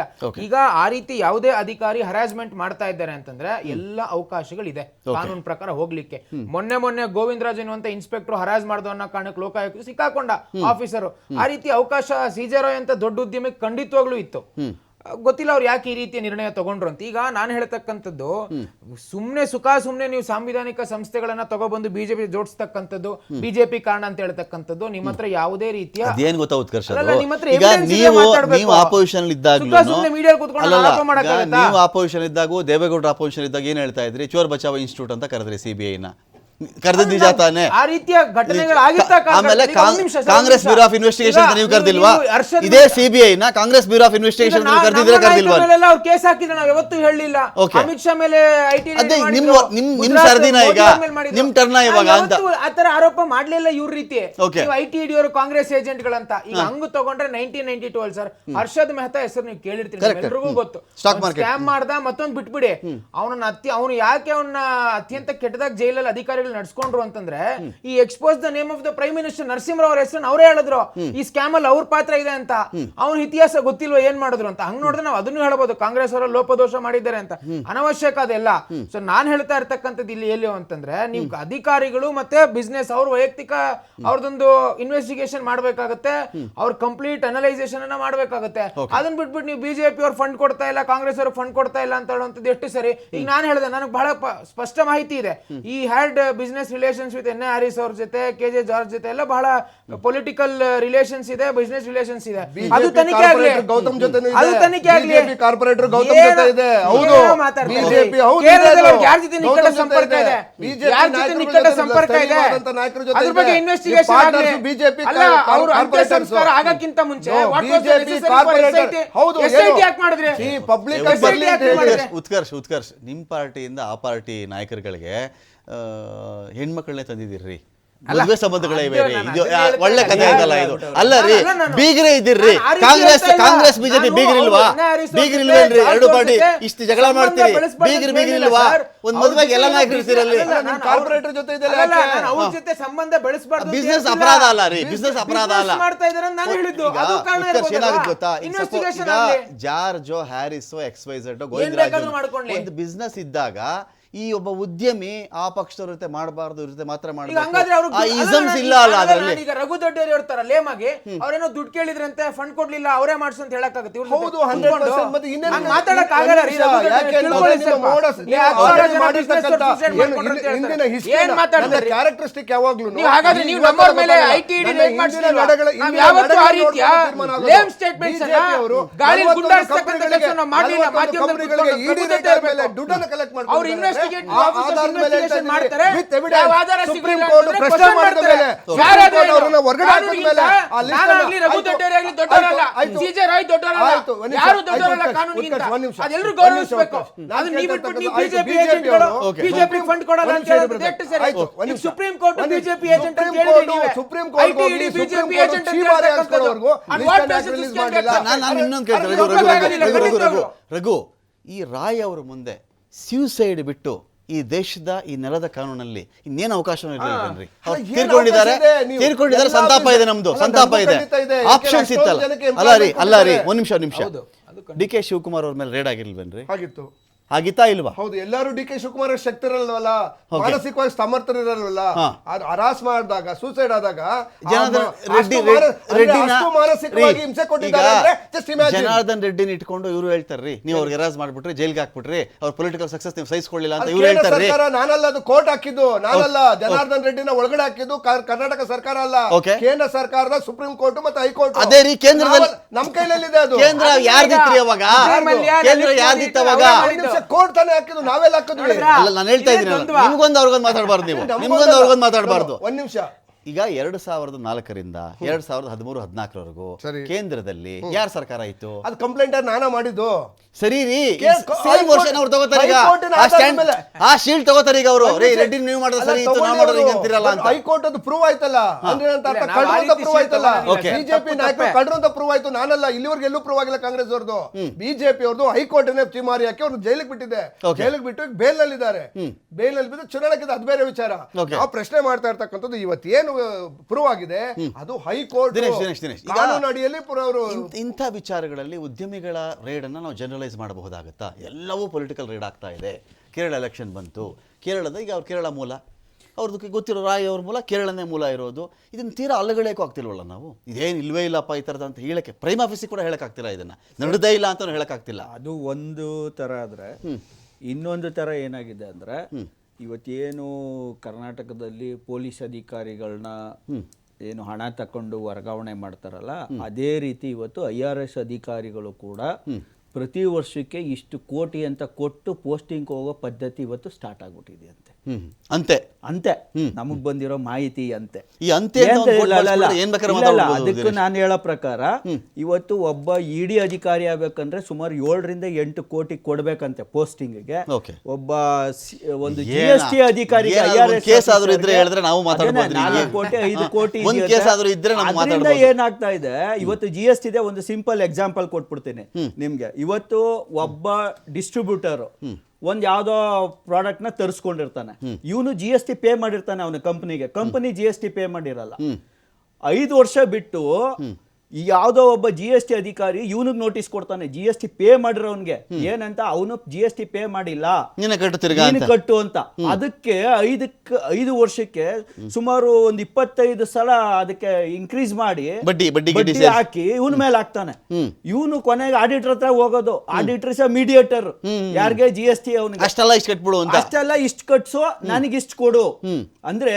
ಇವತ್ತು ಈ ರೀತಿ ಒಂದು ಟ್ಯಾಕ್ಸೇಷನ್ ಸಿಸ್ಟಮ್ ತಂದು GST ನಲ್ಲಿ ಯಾರು GST ಪೇ ಮಾಡಿರ್ತಾನೆ ಅವ್ನು ತಗೊಂಡು ಅವ್ನು ಏನ್ ಮಾಡ್ತಾನೆ, ಕಂಪ್ನಿ ಮುಚ್ಚಿರ್ತಾನೋ, ಇನ್ನೊಂದು ಮಾಡಿರ್ತಾನೋ, ಓಡೋಗಿರ್ತಾನೋ, ಸತ್ತೋಗಿರ್ತಾನೋ ಗೊತ್ತಿರಲ್ಲ. ಬಟ್ ಇಲ್ಲಿ GST ಪೇ ಮಾಡಿರೋನು ಟಾರ್ಗೆಟ್ ಮಾಡ್ತಾ ಇರೋದು GST ಅಧಿಕಾರಿ. ಅರ್ಥ ಆಯ್ತಲ್ಲ? ಇವ್ನು ಪೇ ಮಾಡಿದ್ದಾನೆ, ಇವನ ಹತ್ರ ಪ್ರೂಫ್ ಇದೆ. ಅವನು ಯಾರು ಸಪ್ಲೈಯರ್ ಕಟ್ಟಿರಲ್ಲ, ಇವನ್ ಹೆಂಗ್ ಹೊಣೆ ಆಗ್ತಾನೆ? ಈ ತರ ಎಷ್ಟೊಂದು ಏನು ವರ್ಸ್ಟ್ ರೂಲ್ಸ್ಗಳನ್ನ ಬುಕ್ಕಲ್ಲಿ ತಂದು ಇದನ್ನ ಹರಾಸ್ಮೆಂಟ್ಗೆ ಬಳಸ್ಕೋತಾ ಇರೋದು ಅಧಿಕಾರಿಗಳು. ಅವರು ದುಡ್ಡುಗಳು ಮಾಡ್ಕೋತಾ ಇದ್ದಾರೆ ಇದರಲ್ಲಿ. ಹರಾಸ್ಮೆಂಟ್ ಈಗ ಸಣ್ಣ ಪುಟ್ಟವರಾದ್ರೆ ಕಟ್ತಾರೆ, ಆಲ್ರೆಡಿ ಕಟ್ಟಿರೋದಕ್ಕೆ ಈಗ ಅವ್ರು ಏನೋ ಒಂದು 5% 10%ಗೆ ಡಿಸ್ಟ್ರಿಬ್ಯೂಟರ್ಗಳು ಕೆಲಸ ಮಾಡಿರ್ತಾರೆ. ಒಂದೇ ಸಲ 50 ಲಕ್ಷ ಕೊಟ್ಟು 25 ಲಕ್ಷ ಕೊಟ್ಟು, ಇಲ್ಲ ನನಗೆ 10 ಲಕ್ಷ 15 ಲಕ್ಷ ಲಂಚ ಕೊಡು, ನಿನ್ಗೆ 5 ಲಕ್ಷ ಮಾಡ್ತೀನಿ, ಅವ್ನಿಗೆ 5 ಲಕ್ಷ ಕಟ್ಟೋದು ಕೂಡ ಲಾಸೆ. ನಾನು ಹೇಳ್ತಾ ಇರೋದು ಚರ್ಚೆ ಮತ್ತೆ ಮುಂದುವರಿಸ್ತೀನಿ. ಈ ಇಡೀ ವಿಚಾರದಲ್ಲಿ ಈಗ ನಾನು ಈಗ ರಘುನ್ ಕೇಳ್ಬಿಡ್ತೀನಿ. ರಘು, ಈಗ ಈ ಥರದೊಂದು ಪತ್ರ ಬರೆದುಬಿಟ್ಟಿದ್ದಾರೆ, ಯಾರು ಪೈ ಅವರು ಈ ಥರದೊಂದು ಪತ್ರ ಬರೆದುಬಿಟ್ಟಿದ್ದಾರೆ, ನಿಷ್ಪಕ್ಷಪಾತ ತನಿಖೆ ಆಗಬೇಕು ಹಾಗೆ ಹೀಗೆ ಅಂಥೇಳಿ. ಎಲ್ಲಿಯಾದರೂ ನಮ್ಮ ಬಳಿಯಲ್ಲಿ ಈ ಹೆರಾಸ್ಮೆಂಟ್ ಎನ್ನುವುದಕ್ಕೆ IT ಅವರು ಬಂದಿದ್ರು, ಹೆರಾಸ್ಮೆಂಟ್ ಮಾಡಿದ್ರು ಅಂಥೇಳಿ ಒಂದು ಐ ವಿಟ್ನೆಸ್ ನಡೆದಿದೆ, BJPಗೆ ಸೇರ್ಕೊ ಅಂತ ಹೇಳ್ಬಿಟ್ರು ಅವರು, ಯಾರನ್ನ ರಾಯ್ ಅವ್ರನ್ನ, ನೀನು BJPಗೆ ಸೇರ್ಕೊಂಡ್ಬಿಡು, ಬಿಟ್ಬಿಡ್ತೀವಿ ನಿನ್ನ, ಆ ಥರದ್ದು ಏನಾದರೂ ಕಂಡು ಬಂದಿತ್ತು ಅಂತ ನಮ್ಮ ಬಳಿಯಲ್ಲಿ ಏನೂ ಇಲ್ಲ. ನಮ್ಮ ಬಳಿ ಏನೂ ಇಲ್ಲ. ನೋಡಿ, ಎಲ್ಲಾ ದಾಳಿಗಳನ್ನು ಪೊಲಿಟಿಸೈಸೇಷನ್ ಮಾಡೋಕ್ಕಾಗುತ್ತೆ ಎಲ್ಲ ನೋಡಿ. ಯಾವಾಗ್ಲೂ ಮೇಲ್ನೋಟಕ್ಕೆ ಅಂತ ಒಂದು ಕಾಣಿಸುತ್ತೆ, ನ್ಯಾಚುರಲ್ ಜಸ್ಟಿಸ್ ಅಂತ ಇರ್ತದೆ. ಈಗ ಇಡಿನಲ್ಲಿ ನೀವೇ ನೋಡಿದಿರಿ, ಹಲವಾರು ಬಾರಿ ಚರ್ಚೆ ಮಾಡಿದಿರಿ, ಅದ್ಭುತವಾದಂತ ಡಾಕ್ಯುಮೆಂಟ್ ಅನ್ನ ರೆಫರೆನ್ಸ್ ಅನ್ನ ಕೊಟ್ಟಿದ್ದೀರಿ ನೀವು. ಐ ಥಿಂಕ್ ಮೋಸ್ಟ್ಲಿ ಬಹುಶಃ ಫಸ್ಟ್ ಟೈಮ್ ಇನ್ ಡೀಟೇಲ್ ಒಂದು ಚಾನಲ್ ಅಷ್ಟು ಒಂದು ಧೈರ್ಯವಾಗಿ ಮಾತಾಡಿದ್ರೆ ನಿಮ್ಮ ಚಾನಲ್ ನೀವೇ ಮಾಡಿರೋದು. 97% 98% ಯಾವುದನ್ನು ಇನ್ನೂ ಕನ್ವಿಕ್ಟ್ ಆಗಿಲ್ಲ ಇಡಿನಲ್ಲಿ. ಸರಿ ಸುಮಾರು ಏನು 97 ಇದು ಪರ್ಸೆಂಟೇಜ್ ಇದಾಗಿಲ್ಲ ಅಂದ್ರೆ, ಕನ್ವಿಕ್ಟ್ ಆಗಿಲ್ಲ ಅಂದ್ರೆ, ನೀವು ಯಾವ ಕಾರಣಕ್ಕೋಸ್ಕರ ನೀವು ಇದು ಮಾಡ್ತಾ ಇದ್ದೀರಿ? ನೀವು ಕನ್ವಿಕ್ಟ್ ಆಗಿಲ್ಲ ಅಂತಂದ್ರೆ ನೀವು ರೇಡ್ ಮಾಡ್ತಾ ಇದ್ರೆ ಅದಕ್ಕೋಸ್ಕರ ಅಲ್ವಾ? ಆಯ್ತು, ನೀವು ಬೇರೆ ಬೇರೆ ಪೊಲಿಟಿಕಲ್ ಲೀಡರ್ಸ್ಗಳಿಗೆ ನೀವು ಸರಿ ಸುಮಾರು ಒಂದು 40-45 ಜನ ಪೊಲಿಟಿಕಲ್ ಲೀಡರ್ಸ್ ಬೇರೆ ಬೇರೆ ಪಕ್ಷದವರಿಂದ ನೀವು ರೇಡ್ ಮಾಡ್ಬಿಟ್ಟು ನಿಮ್ಗೆ ಸೇರಿಸ್ಕೊಂಡ್ಮೇಲೆ ನೆಕ್ಸ್ಟ್ ಡೇ ರೇಡೇ ಇಲ್ಲ, ಅದ್ರ ಪ್ರಶ್ನೆನೇ ಇಲ್ಲ. ಮುಖ್ಯಮಂತ್ರಿ ಆಗ್ತಾರೆ ಹಿಮಂತ್ ಬಿಸ್ವಾ ಶರ್ಮಾ. ಅದಕ್ಕೆ ಕೇಳಿದಾಗ ಒಂದು ಉತ್ತರ ಏನು ಬಂತು ಅಂತ ಹೇಳಿದ್ರೆ, ಅದು ನಮ್ಮ ಕೈಯಲ್ಲಿ ಇರಲ್ಲ ರೀ, ನ್ಯಾಯಾಲಯದ ಪ್ರೊಸೀಡಿಂಗ್ಸ್ ಇರುತ್ತೆ, ನ್ಯಾಯಾಲಯದ ಪ್ರೆಷರ್ ಹಾಕಕ್ಕಾಗತ್ತಾ? ನ್ಯಾಯಾಲಯಕ್ಕೂ ಇದಕ್ಕೆ ಸಂಬಂಧ ಇಲ್ಲ, ಇದು ಕೇಂದ್ರ ಸರ್ಕಾರ ಚಾರ್ಜ್ ಶೀಟೇ ಮಾಡಿಲ್ಲ ಅವರು. ಹೌದು, ಅದಾದ ನಂತರ ಏನು ಇವರು ಹಿಮಂತ ಬಿಸ್ವಾ ಶರ್ಮಾಗೆ ಏನು ಚಿಟ್ಟು ಫಂಡ್ ವಿಚಾರದಲ್ಲಿ ಚಿಟ್ ಫಂಡ್ ಅದಾದ ನಂತರ ಅವರು ಹೋಗಿ ಬಿಜೆಪಿ ಸೇರ್ಕೊಳ್ತಾರೆ. ಬಿಜೆಪಿ ಸೇರ್ಕೊಂಡ್ಮೇಲೆ ಇಲ್ಲಿವರೆಗೂ ಒಂದು ನೋಟಿಸ್ ಕೊಟ್ಟಿದ್ದಾರೆ ಕೇಳಿ. ಈ ಮೋಡಸ್ ಆಫ್ ಆಪರೆಂಡ್ ಇಂದ ಅಥವಾ ಈ ನಡೆಗಳಿಂದ ಬಿಜೆಪಿ ಅವರು ಬೇಕಂತಾನೆ ಮಾಡ್ತಾ ಇದ್ದಾರೆ ಅಂತ ಅರ್ಥ ಆಗ್ತದೆ. ಯಾರನ್ನು ಬಂದ್ಬಿಟ್ಟು ಅಂಗೈ ಉಣಿಗೆ ನಿಮ್ಗೆ ಇದು ಬೇಕಾಗಿಲ್ಲ, ಕನ್ನಡಿ ಬೇಕಾಗಿಲ್ಲ. ಇಷ್ಟೆಲ್ಲಾ ನಡವಳಿಕೆಗಳಿಂದ ಕೇಂದ್ರ ಸರ್ಕಾರ ಬಿಜೆಪಿ ಅವರು ಈ ನಾಯಕರನ್ನ ಮತ್ತೆ ಬಿಸ್ನೆಸ್ ಮೆನ್ ಅರೆಸ್ಟ್ ಮಾಡ್ತಿದ್ರೆ ಕನ್ಕ್ಲೂಡ್ ಬರ್ಬೋದು ನಾವು. ಯಾಕಂದ್ರೆ ಯಾರನ್ನು ಬಂದ್ಬಿಟ್ಟು ಹೇಳೋದಿಲ್ಲ, ನನ್ನ ಹತ್ರ ಹೇಳಿದ್ದಾರೆ. ಯಾಕೆಂದ್ರೆ ನಾಳೆ ನೆಕ್ಸ್ಟ್ ಅವ್ನು ಬಿಸ್ನೆಸ್ ಕ್ಲೋಸ್ ಮಾಡ್ತಾರೆ. ನಾನೇನು ಹೇಳಕ್ ಹೋದ್ರೆ ಅಂದ್ರೆ ನೆಕ್ಸ್ಟ್ ಇಮಿಡಿಯೇಟ್ ನಾಳೆ ನನ್ನ ಮನೆಗೆ ಬರ್ತಾರೆ, ನನ್ನ ಆಫೀಸ್ಗೆ ಬರ್ತಾರೆ, ಶಟ್ ಡೌನ್ ಮಾಡ್ತಾರೆ, ಕ್ಲೋಸ್ ಮಾಡ್ತಾರೆ. ಉತ್ಕರ್ಷ್ ಈಗ ರಘು ಮಾತಾಡ್ತಿರೋದು ಪೂರ್ತಿ ಸುಳ್ಳ ಸರ್? ಇಲ್ಲಿ ಸುಳ್ಳು ನಿಜ ಅಂತ ಹೇಳಕ್ ಆಗೋದಿಲ್ಲ ಸರ್. ನಾವು ಮಾಧ್ಯಮದಲ್ಲಿ ಹೇಳೋದು ಸಾರಾಂಶ ಏನು ಅಂದ್ರೆ, ಸಾವಿರಾರು ದಾಳಿಗಳಾಗ್ತವೆ. ಕನ್ವಿಕ್ಷನ್ ರೇಟ್ ಅಂತ ಬಂದಾಗ ಈಗ 100 ದಾಳಿ ಆದಾಗ ಕನ್ವಿಕ್ಷನ್ ರೇಟು 3, 4, 5 ಇರಬಹುದು ಅಥವಾ 6 ಇರಬಹುದು. ಉಳಿದ 94 ನೀವು ದಾಳಿಗಳನ್ನು ಯಾಕೆ ಮಾಡಿದ್ರಿ? 1700 ರೈಡ್ ಆಗುತ್ತೆ, 1500 ಕೇಸ್ಗಳಿಗೆ ಸಂಬಂಧಪಟ್ಟಂತೆ ಅಂತ ಬಂದಾಗ ಹಾರ್ಡ್ಲಿ 9 ಕೇಸ್ಗಳಲ್ಲಿ ಶಿಕ್ಷೆ ಆಗಿತ್ತು ಅಂತ ಬಂದರೆ, ಈ 1700 ರೈಡುಗಳ ಫಲಾನುಭವಿ BJPನ ಅಥವಾ 1700 ರೈಡುಗಳಲ್ಲಿ ಶೋಷಿತರು, ದುಃಖಕ್ಕೊಳಗಾದವರು, ಸಂಕಷ್ಟಕ್ಕೊಳಗಾದವರು ವಿರೋಧ ಪಕ್ಷದವರು ಅಂತ ಅಲ್ಲ. ಸದ್ಯ ಅದರಲ್ಲೂ ಈ ಕಾಂಗ್ರೆಸ್ನವರ ಈ ಶೋಷಿತರು, ಹಿಂದುಳಿದವರು, ಅದು ಪುಣ್ಯಕ್ಕವರು ಅದನ್ನ ಹೇಳ್ತಾ ಇಲ್ಲ. ಅದು ಒಂದು ಆಶ್ಚರ್ಯಕರ ಸಂಗತಿ ನನಗೂ ಕೂಡ. ಹಾಗಾಗಿ ಇಲ್ಲಿ ನೋಡಿ, ಒಂದು ಸರ್, ಈಗ ನೀವು ಹೇಳ್ದಂಗೆ ಕೆಲವೊಂದು ಆ ಸೆಕ್ಟರ್ಗಳಲ್ಲೂ ಅವ್ರ ಆಫೀಸರ್ಗಳು ಲೋಪದೋಷ ನಾನು ಅದನ್ನ ಹೇಳಿದೆ. ತುಂಬಾ ಆಫೀಸರ್ಗಳು ಅರೇಂಜ್ ಮಾಡಿದ್ರೆ ಬಿಸ್ನೆಸ್ ಮ್ಯಾನ್ಗಳಿಗೆ ಅವಕಾಶ ಇದೆ, ಅವ್ರು ಹೋಗ್ಲಿ, ಕಾನೂನು ಪ್ರಕಾರ ಮಾಡ್ಲಿ. ಅದನ್ನೇ ನಾವು ಹೇಳ್ತಿರೋಂಥದ್ದು. ಅದನ್ನ ಬಿಟ್ಬಿಟ್ಟು ಇವ್ರು ಬಿಜೆಪಿ ಮೇಲೆ ಆರೋಪ ಮಾಡೋದು ಮತ್ತೆ ಅದನ್ನ ಕಾಂಗ್ರೆಸ್ ಮೇಲೆ ಹೇಳುವಂಥದ್ದು ಇದು ಸರಿಯಲ್ಲ. ಈಗ conviction rate, yes, if it is the failure of the officers then they can be question. ನಾನು ಅದನ್ನ ಹೇಳಿದೆ, ಕಾನೂನ್ಗಿಂತ ಯಾರು ದೊಡ್ಡವರಲ್ಲ. ಇಲ್ಲಿ ನೆನ್ನೆ ವಿಚಾರದಲ್ಲಿ ಈ ತರದ ಒಂದು ವಿಷಯ ಏನು ಕೇಳಿ ಬಂತು ಅಂದ್ರೆ, ನಮ್ಮ ಪೊಲೀಸರ ಕಡೆಯಿಂದ ಬರ್ತಿರೋ ಮಾಹಿತಿ ಏನು ಅಂತ ಹೇಳಿದ್ರೆ, ಆ ಮನುಷ್ಯ ಶೂಟ್ ಮಾಡ್ಕೊಂಡು ಸತ್ತು ಹೋದ ಮೇಲೂ ಲೆಕ್ಕಪತ್ರಗಳ ಪರಿಶೀಲನೆ ನಿಂತೋಗ್ಲಿಲ್ಲ ಅಲ್ಲಿ ಅಂತ ಹೇಳಿ ಒಂದೊಂದು ಹ್ಯುಮ್ಯಾನಿಟೇರಿಯನ್ ಗ್ರೌಂಡ್ ಮೇಲೆ ನೋಡಿದ್ರು. ಒಂದು ವೇಳೆ ಆತರ ಆಗಿದ್ರೆ ನಾನು ಕ್ವಶನ್ ಮಾರ್ಕಲ್ಲಿ ಕೇಳ್ತಾ ಇದ್ದೀನಿ ಅದನ್ನ. ಅದಾಗ ಅಷ್ಟು ಮನುಷ್ಯ ಅಷ್ಟೊಂದು ಎಲ್ಲ ಸತ್ತೋಗ್ತೀವಿ ಒಂದಿನ, ವ್ಯಾಲ್ ಡೈ, ಯಾರಿಗೂ ಇಲ್ಲ. ಬಟ್ ಆ ಮಟ್ಟದಲ್ಲೂ ಈಗ ಆಮೇಲೆ ಇನ್ನೊಂದೇನು ಗೊತ್ತಾ, ಈ IT ತಪ್ಪುಗಳು ಅಥವಾ ED ತಪ್ಪುಗಳು ಅಥವಾ CBI ವಿಚಾರ ಬರುತ್ತಲ್ಲ, ಏನಾಗುತ್ತೆ ಅಂದರೆ ಆ ಮನುಷ್ಯ ಅಲ್ಲಿ ಇರಲಿ ಇಲ್ಲದೆ ಎಲ್ಲ ಲೆಕ್ಕಪತ್ರದ ಮೇಲೆ ನಡೆಯೋದು. ಇದೇನು ಕ್ರೈಮ್ ಅಂದ್ರು, ಇದು ಮರ್ಡರ್ ಕೇಸ್ ಅಲ್ಲ. ಇದು ಏನೋ ಆಚೆ ಓಡೋಗ್ಬಿಟ್ರೆ ನಮ್ಗೆ ಇನ್ನೊಂದು ಸಿಗಲ್ಲ, ಎಲ್ಲ ಪೇಪರೇ ಇದು. 2015 ಇಸ್ವಿಲಿ ವ್ಯಾಪಾರ ಮಾಡಿದ್ದಪ್ಪ, 15 ವ್ಯಾಪಾರ ಹೇಳಲೇಬೇಕು, IT ರಿಟರ್ನ್ಸ್ ನೀನೇನು ಮಾಡಿದ್ದು ಹೇಳಲೇಬೇಕಾಗುತ್ತೆ ಅಂತ ಧಾವಂತಲ್ಲಿ ಅವ್ರು ಇದ್ರೆ ಅದು ತೀರಾ ಒಂಥರ ಓವರ್ ಆಯ್ತಾ? ಅಲ್ಲ, ಖಂಡಿತವಾಗ್ಲು ಅದು ಇಫ್ ಇಟ್ ಇಸ್ ಟ್ರೂ, ಅದು ಯಾರು ಅದನ್ನ ಒಪ್ಪುವಂತ ಪ್ರಶ್ನೆ ಇಲ್ಲ. ಈಗ ಇವರು ಶಾರದಾ ಚಿಟ್ ಫಂಡ್ ಹೇಳಿದ್ರಲ್ಲ, ವೆಸ್ಟ್ ಬೆಂಗಾಲ್ ಅಲ್ಲಿ ಮಮತಾ ಬ್ಯಾನರ್ಜಿ ಅವ್ರಿಗೆ ಕೇಂದ್ರ ಸರ್ಕಾರ ನಾವು ನ್ಯಾಷನಲ್ ಇನ್ವೆಸ್ಟಿಗೇಷನ್ CBI ನ ಕಳಿಸ್ತೀವಿ, ಇದು ಹಗರಣ ಆಚೆ ಬರ್ಲಿ ಅಂತ ಹೇಳಿದಾಗ ಆ ಮಹಾತಾಯಿ ಮಾಡಿದ್ದೇನು, 2 ವರ್ಷ SIT ಕೊಟ್ಟು ಕೊಟ್ಬಿಟ್ಟು ಕಾಲ ಹಗರಣ ಮಾಡಿದ್ರಲ್ಲ, ಇಲ್ಲಿ ಇವತ್ತಾಗದು ಈ ಸಿಜರ್ ಅವ್ರ ವಿಚಾರದಲ್ಲಿ ಇದೇ ಆಗೋದು. SIT ಮಾಡಿರ್ತಕ್ಕಂಥದ್ದು ಯಾವ ಹಿನ್ನೆಲೆ ಇಲ್ಲದೆ ಸುಮ್ನೆ SIT ಮಾಡಿರ್ತಕ್ಕಂಥದ್ದು. ಹೋಗ್ಲಿ, ಯಾವ್ದಾದ್ರೂ ಕರ್ನಾಟಕ ರಾಜ್ಯ ಸರ್ಕಾರ ಕಾಂಗ್ರೆಸ್ ನ ನೇತೃತ್ವ ಮಾಡಿದಂತ SITಗಳು ಸರಿಯಾದ ಇನ್ಫಾರ್ಮೇಶನ್ ಕೊಡ್ಲಿಕ್ಕಾಯ್ತಾ? ನೀವು ನಾಲೆಡ್ಜ್ ಕೇಳ್ತಾ ಇದ್ದೀನಿ ಉತ್ಕರ್ಷ್. ಈಗ ಆಯ್ತು, ಸಿದ್ದರಾಮಯ್ಯ SIT ಮಾಡಿಬಿಟ್ರು. SIT ಮಾಡುವುದರಿಂದ ಈಗ CJ ರಾಯ್ಗೂ ಸರ್ಕಾರಕ್ಕೂ ಏನೋ ದೊಡ್ಡ ಸಂಬಂಧ ಇದೆ ನಾವು ನೋಡಿಲ್ಲ. ವ್ಯಕ್ತಿ ಇದ್ದಿದ್ದಂಗೆ ಒಂಥರ ಲೈಫನ್ನು ಎಂಜಾಯ್ ಮಾಡ್ತಾ ಇದ್ರು, ಕೈಲಾದ ಸಹಾಯವನ್ನು ಅವರು ಮಾಡ್ತಾ ಇದ್ರು, ಒಂದು ಭಾಗ ಇದೆ. SIT ಮಾಡಿ ವಿಳಂಬ ಅಂತ ಏನಿದೆ? SIT ರಿಸಲ್ಟ್ ನಾನು ಹೇಳ್ಬಿಡ್ಲಾ? Political observer, as a political party representative, ಈ ಯಾವುದು ನಮ್ಮ ಚುನಾವಣೆ ವಿಚಾರದಲ್ಲಿ ಹೇಗೆ ಚುನಾವಣೆ ಆಗ ಸರಿಯಾಗಿ ಮಾಡ್ತಾ ಇಲ್ಲ ಅಂತ ಹೇಳಿದ್ರಲ್ಲ, ಇದ್ರ ರಿಸಲ್ಟು ಅಷ್ಟೇ. IT/ED ಅವರೇ ಕಾರಣ, BJP ಅವ್ರ ಕಾರಣ ಅಂತ ಇಷ್ಟೇ ಬರೋ ರಿಸಲ್ಟ್. ನಾನೇ ಹೇಳ್ಬಿಡ್ತೀನಿ, ಇವತ್ತು ಆ ರಿಸಲ್ಟ್ ನಾಳೆ ಬರ್ಲಿಲ್ಲ ಅಂದ್ರೆ ನೀವು ನನ್ನೇ ಕರ್ಸ್ಕೊಂಡು ಡಿಬೇಟ್ ಮಾಡಿ. ಇಷ್ಟೇ ಆಗೋದು. SIT ರಿಪೋರ್ಟ್ ಅಲ್ಲಿ ಇಷ್ಟೇ ಇರುತ್ತೆ. IT/ED ಅಧಿಕಾರಿಗಳ ದಬ್ಬಾಳಿಕೆ, BJP ಅವ್ರ ಜೊತೆ ಕೈ ಜೋಡಿಸಿದ್ದಾರೆ ಅಂತ ಸಿದ್ದರಾಮಯ್ಯನವರು ಇದೇ ಕ್ವಶನ್ ಸಿದ್ದರಾಮಯ್ಯ ಅವ್ರು ನಾನು ಕೇಳಿದ್ದೀನಿ. ಇದೇ ಕ್ವಶನ್ ಸಿದ್ದರಾಮಯ್ಯನವ್ರು ಕೇಳಿದ್ದೀನಿ. ಅವಾಗ ಏನ್ ಹೇಳಿದ್ರು ಗೊತ್ತಾ ಅವರು? ಅಲ್ಲ ಸ್ವಾಮಿ, ನನ್ನ ಮೊದಲೊಂದು ಸರ್ಕಾರ ಇದ್ದಾಗ ಪರೇಶ್ ಮೇಸ್ತಾ ಕೇಸಲ್ಲಿ ಶೋಭಾ ಕರಂದ್ಲಾಜೆ ಜೋರ ಕಿರ್ಚ್ಕೊಂಡ್ಬಿಟ್ರು, ಅವ್ರ ಕೇಸು CBI ಕೊಟ್ಬಿಡಿ ಅಂದ್ರು, DK ರವಿ ಕೇಸ್ CBI ಕೊಟ್ಬಿಡು ಅಂದ್ರು. ನಾನು ಕೊಟ್ಟಿರೋಷ್ಟು ಕೇಸ್ಗಳ CBIಗೆ ಕೊಟ್ಟಿರೋಷ್ಟು BJP ಗವರ್ಮೆಂಟ್ ಅವ್ರ ಜಾಯಮಾನದಲ್ಲೇ ಕೊಟ್ಟಿಲ್ಲ. ಕೊನೆಗೆ ಏನಪ್ಪ ತೀರ್ಪು ಬಂತು ಅಂತ ಕೇಳಿದ್ರು. ಸಿದ್ದರಾಮಯ್ಯ SIT ಮಾಡಿದ್ರೆ ನಿಮ್ಮ ಆರೋಪ ಆಯ್ತಪ್ಪ, ನೀವು ಅಂದ್ಕೊಳ್ಳೋ ಥರನೇ ಆಗ್ಬಿಡ್ಲಿ. ಅವ್ರಿಗೂ CBIಗೆ ಅವ್ರ ಮುಖ್ಯಮಂತ್ರಿ ಅವಧಿಲ್ಲ ಜಾಸ್ತಿ ಕೇಸ್ ಕೊಟ್ಟಿರೋದಲ್ಲ ಅವರು ಸಿದ್ದರಾಮಯ್ಯ. ಅದನ್ನೇ ಕೊಟ್ಟೋದು CBI ಎನ್ಕ್ವೈರಿ ಮಾಡ್ತಲ್ಲ. ಪರೇಶ್ ಮೇಸ್ತಾ ಕೇಸ್ ಏನಾಯ್ತು? ಕೊಲೆ ಮಾಡ್ಬಿಟ್ರು, ಟಾರ್ ಸುರಿದ್ಬಿಟ್ರು, ಬಿಸಿ ಕಾದಿರೋದೇನೋ ಒಯ್ದುಬಿಟ್ರು ಅವ್ನ ಕಿವಿಗೆ ಕಣ್ಣಿಗೆ ಅಂತೆಲ್ಲ ಆರೋಪ ಬಂದಿದ್ದು ನಿಜ ಅಲ್ವಾ? ಹೌದು, ಸಿಜರ್ ಅವ್ರ ವಿಚಾರದಲ್ಲಿ ಅದನ್ನೇ CBI ಕೊಡ್ಬೋದಾಗಿತ್ತಲ್ಲ. ಈಗ ಅಷ್ಟೇ ಇವ್ರಿಗೆ ಆಸಕ್ತಿ ಇದ್ದಿದ್ರೆ ಇಮಿಡಿಯೇಟ್ ಆಗಿ SIT ಮಾಡಿದ್ರು. ಅವಶ್ಯಕತೆ ಏನಾಗ್ಬಿಟ್ಟು ಗೊತ್ತಾ? ಎಲ್ಲ ವಿರೋಧ ಪಕ್ಷಗಳ ರಾಜ್ಯಗಳಲ್ಲಿ ಪೊಲೀಸ್ ಸ್ಟೇಷನ್ಗಳ ರಜಾ ಹಾಕಿಬಿಟ್ಟು ಬೀಗ ಹಾಕಿಬಿಟ್ಟು ನಾವು ಡೈರೆಕ್ಟ್ CBIನ ಕಾಂಟ್ಯಾಕ್ಟ್ ಮಾಡ್ಬೇಕು. ನಾವು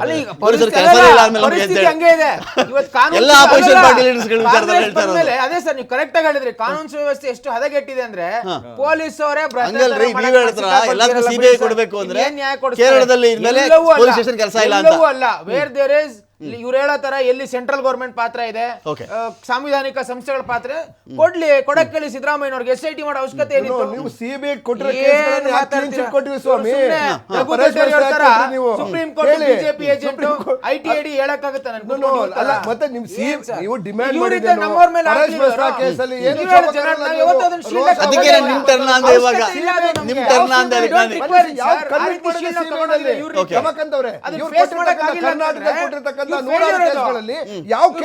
ಕನ್ವಿಕ್ಟ್ ಮಾಡಿದ್ದಾರೆ ಹೇಳಿ? ಎಲ್ಲಾದ್ರಲ್ಲೂ ನೀವು SIT ಮಾಡಿ ಏನ್ ಮಾಡಿದ್ರಿ? ನೀವು SIT ಮಾಡಿ ಯಾವ ಉತ್ತರ ಕೊಟ್ಟಿದ್ದೀರಾ? RCB ವಿಚಾರದಲ್ಲಿ, ಟ್ಯೂಬ್ಲೆಟ್ ವಾಚ್ ವಿಚಾರದಲ್ಲಿ ಯಾವ್ದಾದ್ರು ಒಂದು ಸರಿಯಾದ ಮಾಹಿತಿ ಕೊಡಕ್ಕಾಯ್ತಾ? ಬಳ್ಳಾರಿ ವಿಚಾರದಲ್ಲಿ ಏನು ಆಗೋದಿಲ್ಲ. ನಾಳೆ SIT ರಿಪೋರ್ಟ್ ನಾನು ಹೇಳ್ಬಿಡ್ತೀನಿ. IT/ED ಅಧಿಕಾರಿಗಳ ದಬ್ಬಾಳಿಕೆ, BJP ಸೇರ್ಕೊಂಡು ಅಂತ. ದಿನೇಶ್ ಅವರ, ಈಗ ಇಂಥ ಕೇಸ್ಗಳಲ್ಲಿ ಈಗ ಸಹೋದರನ ಬಳಿಯಲ್ಲಿ ಅವರೊಂದು ಬೈಟ್ ರೆಡಿ ಮಾಡಿಟ್ಕೊಂಡ್ರಿ. ಇದು ರಾಯ್ ಅವರ ಸಹೋದರ ಏನು ಮಾತಾಡಿದ್ರು ಅಂತ ಹೇಳಿ, ಅವ್ರ ಸಹೋದರನ ಬಳಿಯಲ್ಲಿ ಅವರು ಹೇಳ್ಕೊಂಡಿದ್ರು, ನನಗೆ ತುಂಬ ಹೆರಾಸ್ಮೆಂಟ್ ಆಗ್ತಾ ಇದೆ, IT ಹೆರಾಸ್ಮೆಂಟೇ ಕಾರಣ ಅಂತ ಅವರ ಫ್ಯಾಮಿಲಿಯವ್ರು ಹೇಳ್ತಾ ಇದ್ದಾರೆ. ಇದು ರಾಯ್ ಅವರು ಬಂದು ರಘು ದೊಡ್ಡೇರಿಗೋ, ಉತ್ಕರ್ಷ್ಗೋ, ದಿನೇಶ್ಗೋ, ರಮಾಕಾಂತ್ಗೋ ಫೋನ್ ಮಾಡದೇ ಇರಬಹುದು. ಅವ್ರಿಗಾಗಿರೋ ನೋವನ್ನು ಇಲ್ಲ ಮಗನ ಬಳಿ ಹೇಳ್ಕೊಬೋದು, ಹೆಂಡತಿ ಬಳಿ ಹೇಳ್ಕೊಬೋದು, ಅಥವಾ ಸಹೋದರನ ಬಳಿ ಹೇಳ್ಕೊಬೋದು. ಅದನ್ನು ಹೇಳ್ಕೊಂಡಿದ್ದಾರೆ ಅಂತ ಬಂದಾಗ ಈ ಹೆರಾಸ್ಮೆಂಟ್ ಅನ್ನೋದು ಏನು IT ವಿಚಾರದಲ್ಲಿ? ನಾನು ತಪ್ಪು ಮಾಡಿಬಿಟ್ಟಿದ್ದೀನಿ, ಸಿಕ್ಕಾಕೊಂಡ್ಬಿಟ್ಟಿದ್ದೀನಿ, ನನಗೇನು ಹೇಳೋಕ್ಕಾಗ್ತಿಲ್ಲ ಅನ್ನೋ ಹೆರಾಸ್ಮೆಂಟಾ? ಅಥವಾ ನನಗೊಂದು ಈ ಒಂದು ವಿಚಾರ ಸ್ವಲ್ಪ ವಿನಾಯಿತಿ ಕೊಡಬಹುದಾಗಿತ್ತೇನೋ, ನನಗೆ ಇಷ್ಟೊಂದು ಹಿಂಸೆ ಯಾಕೆ ಕೊಡ್ತಿದ್ದಾರೆ ಅದಾ? ಅಥವಾ ನನ್ನ 500 ಕೋಟಿ ದುಡ್ಡು ಹೊಟ್ಟೋಗ್ಬಿಡುತ್ತೆ ಈಗ ಅನ್ನೋ ಭಯವ? ಕೆಲವರು ಹೇಳೋದು ಅಕಸ್ಮಾತ್ ಈ ರೈಡೆಲ್ಲ ಆಗಿದ್ದಿದ್ರೆ ಸುಮಾರು 500 ಕೋಟಿ ರೂಪಾಯಿಯಷ್ಟು ಕಟ್ಟಬೇಕಾಗಿತ್ತು ಅಂತ ಒಂದು ಮಾಹಿತಿ.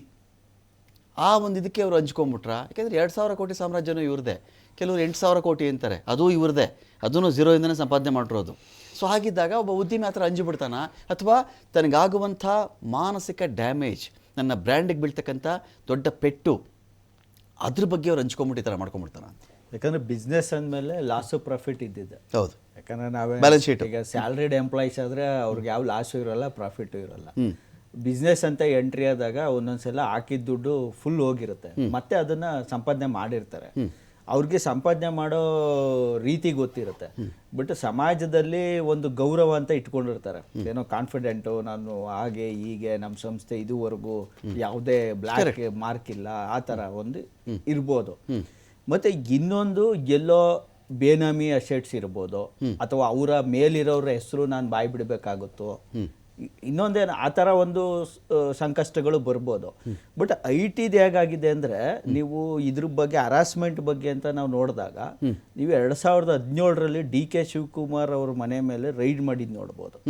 ಆ ಟೈಮಲ್ಲಿ DK ಶಿವಕುಮಾರ್ ಅವರು ರಾಜ್ಯಸಭಾ ಎಲೆಕ್ಷನ್ಗೋಸ್ಕರ ಒಂದು 40 ಜನ ಗುಜರಾತ್ ಶಾಸಕರನ್ನ ಈಗಲ್ಟನ್ ರೆಸಾರ್ಟಲ್ಲಿ ಇಟ್ಕೊಂಡಿದ್ದಕ್ಕೆ ಆ ರೈಡ್ ನಡೀತು.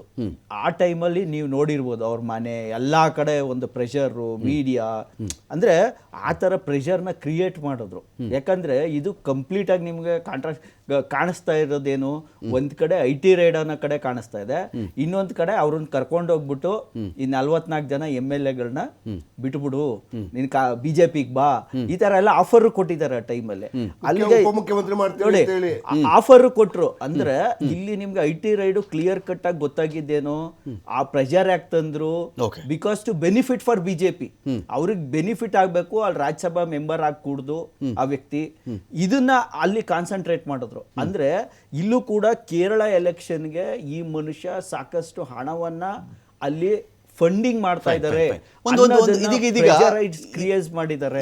ಇದೇ ರಾಯ್ ಅವರ ಸಹೋದರ ಈ ದಾಳಿ ಅಥವಾ ಈ ಒಂದು ಆತ್ಮಹತ್ಯೆಗೆ ಸಂಬಂಧಪಟ್ಟದ್ದು ಏನು ಮಾತಾಡಿದ್ದಾರೆ ನೋಡೋಣ.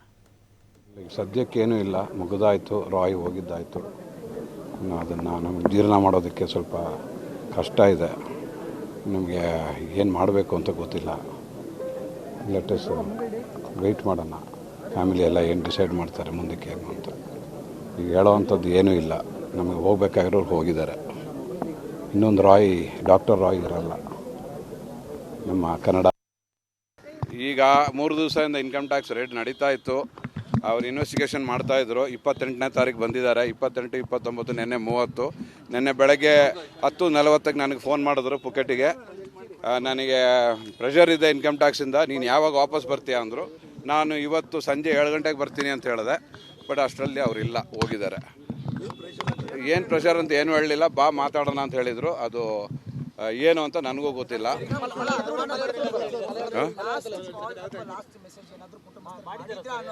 ಇಲ್ಲ, ನನಗೆ ಮಾಡಿದ್ದು 10:40ಕ್ಕೆ ಬೆಳಗ್ಗೆ 2 ಸತಿ ಮಾಡಿದ್ರು.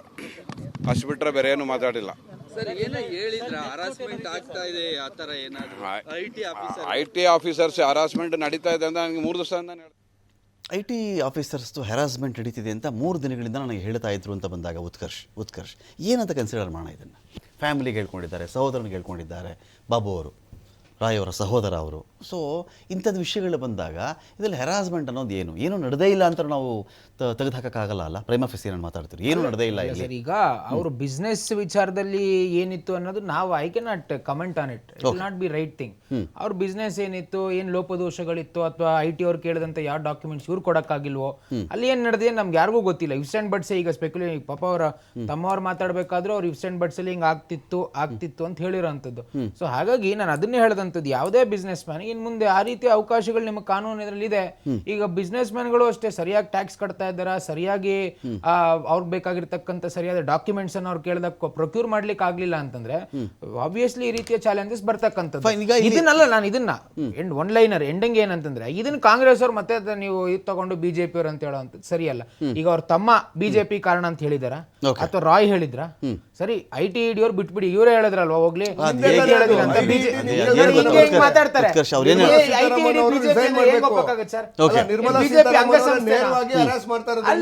ನಿರ್ಮಲಾ ಸೀತಾರಾಮನ್ ಅವ್ರು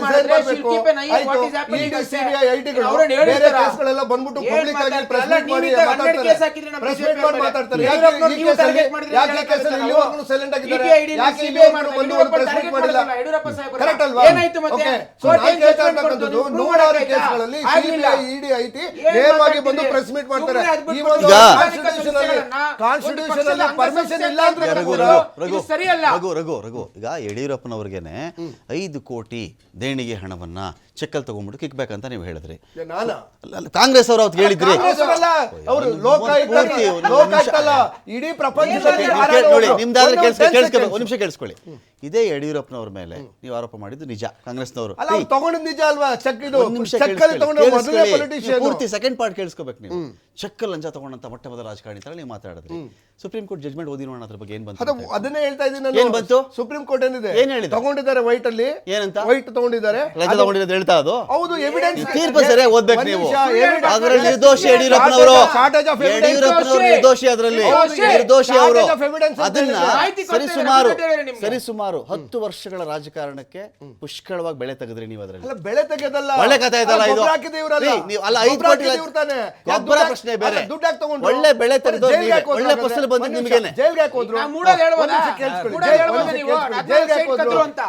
ಪಾಯಿಂಟ್ ಏನ್ ಗೊತ್ತಾ ಇಲ್ಲಿ? ಈಗಲೂ ಹೇಳ್ತಾ ಇದ್ದೀನಿ,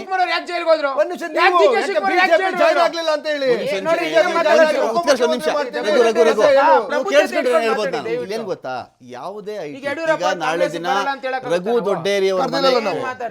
ದೊಡ್ಡೇರಿ ಅವ್ರ ಮನೆಗೆ IT ಅವ್ರು ಬಂದ್ರು ಕೂಡ ಫಾರ್ಮ್ 16 ತೆಗಿಯಪ್ಪ, IT ರಿಟರ್ನ್ಸ್ ತೆಗಿ, ನಿನ್ನ ಅಸೆಟ್ಸ್ನ ಡಿಕ್ಲರೇಷನ್ ಇನ್ನೊಂದು ಕಡೆ ತೋರಿಸ್ಕೊಂಬಿಡು, ನಿನ್ನ ಆದಾಯದ ಮೂಲಗಳು ಹೇಳು, ನನ್ನ ಬಳಿಯಲ್ಲಿ ನೀನು ಆದಾಯ ಮೀರಿದ ಆಸ್ತಿ ಗಳಿಸಿದ್ಯಾ, ಡಿಸ್ಪ್ರಪೋರ್ಷನೇಟ್ ಅಸೆಟ್ಸ್ ಕೇಸ್ ನನ್ನ ಬಳಿ ಇದೆ ಅಂತ ಹೇಳಿದಾಗ, ಇಲ್ಲ ಸ್ವಾಮಿ ನಿಮಗೆ ಬಂದಿರೋ ಮಾಹಿತಿ ಸುಳ್ಳು, ನನ್ನ ಹತ್ರ ನೋಡಿ ಇಷ್ಟು ಜಮೀನು ತೊಗೊಂಡಿದ್ದೀನಿ, ಚುನಾವಣಾ ಆಯೋಗಕ್ಕೆ ನೀವು ನಾಮಪತ್ರ ಸಲ್ಲಿಸಬೇಕಾದ್ರೆ ಒಂದು ವಾಚ್ ಸಮೇತ, ಒಂದು 1 ಗ್ರಾಮ್ ಉಂಗುರದ ಸಮೇತ ನೀವೇನಾದ್ರೂ ಮಾಹಿತಿ ಕೊಡ್ತೀರೋ, ಆ ತರ ಇಟ್ಬಿಟ್ರೆ ಮುಗಿದೋಗಿತ್ತಲ್ವಾ? ಕೊಟ್ಟಿದ್ದೀವಿ.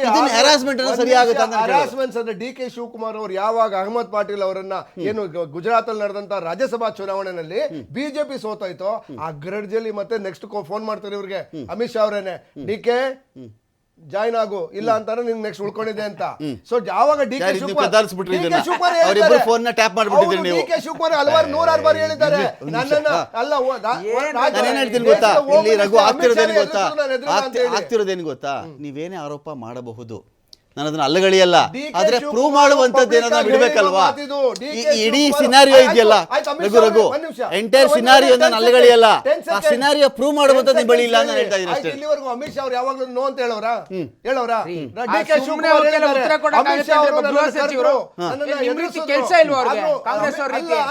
ಅಮಿತ್ ಶಾ ಮಾಡಕ್ 108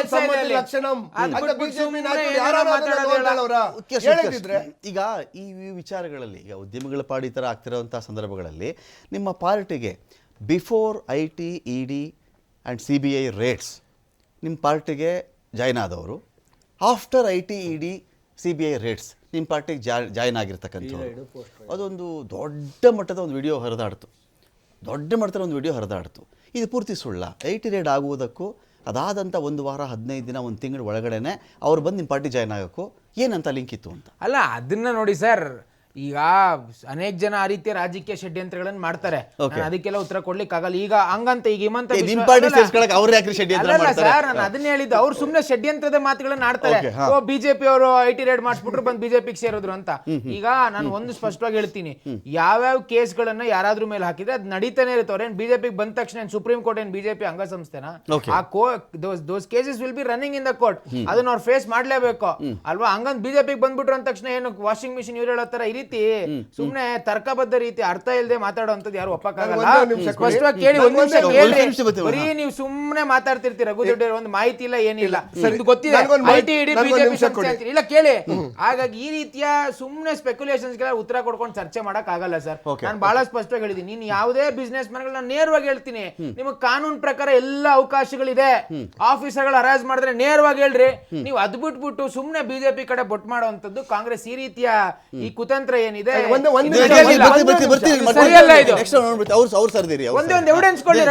ಚಾಲೆಂಜ್ ಮಾಡ್ತೀನಿ ನಾನು. ಈಗ ಇದಕ್ಕೆ ಒಳ್ಳೆ ನಿದರ್ಶನ ಕೊಡ್ತೇನೆ. ಡೆಲ್ಲಿಲಿ ಇವ್ರೇನು ಲಿಕ್ಕರ್ ಸ್ಕ್ಯಾಮ್ ಅಂತ ತೆಗೆದ್ರು, ಅದರಲ್ಲಿ ಮಗುಂತ ಶ್ರೀನಿವಾಸ್ ರೆಡ್ಡಿ ಮಗ ಯಾರು ಮಗುಂತ ರಾಘವ ಅವ್ರನ್ನ ಅರೆಸ್ಟ್ ಮಾಡ್ತಾರೆ. ಅರೆಸ್ಟ್ ಮಾಡಿ ಅವರು YSRP MP ಇರ್ತಾರೆ. ಆ ವ್ಯಕ್ತಿ BJPಗೆ ಟಿಕೆಟ್ ಕೊಡ್ತಾರೆ, 50 ಕೋಟಿ ಪಾರ್ಟಿ ಫಂಡ್ ಕೊಟ್ಟ ತಕ್ಷಣ ಅವನನ್ನ ರಿಲೀಸ್ ಮಾಡಿ ಕೇಸ್ ಎಲ್ಲ ನಿಲ್ ಮಾಡಿ ಮನೆ ಟಿಕೆಟ್ ಹೇಳಿ ಸರ್. ಆಮೇಲೆ ಇವತ್ತು ಇಡಿ ಕೋರ್ಟ್ ಏನ್ ಹೇಳುತ್ತೆ, ಬಿಡಪ್ಪ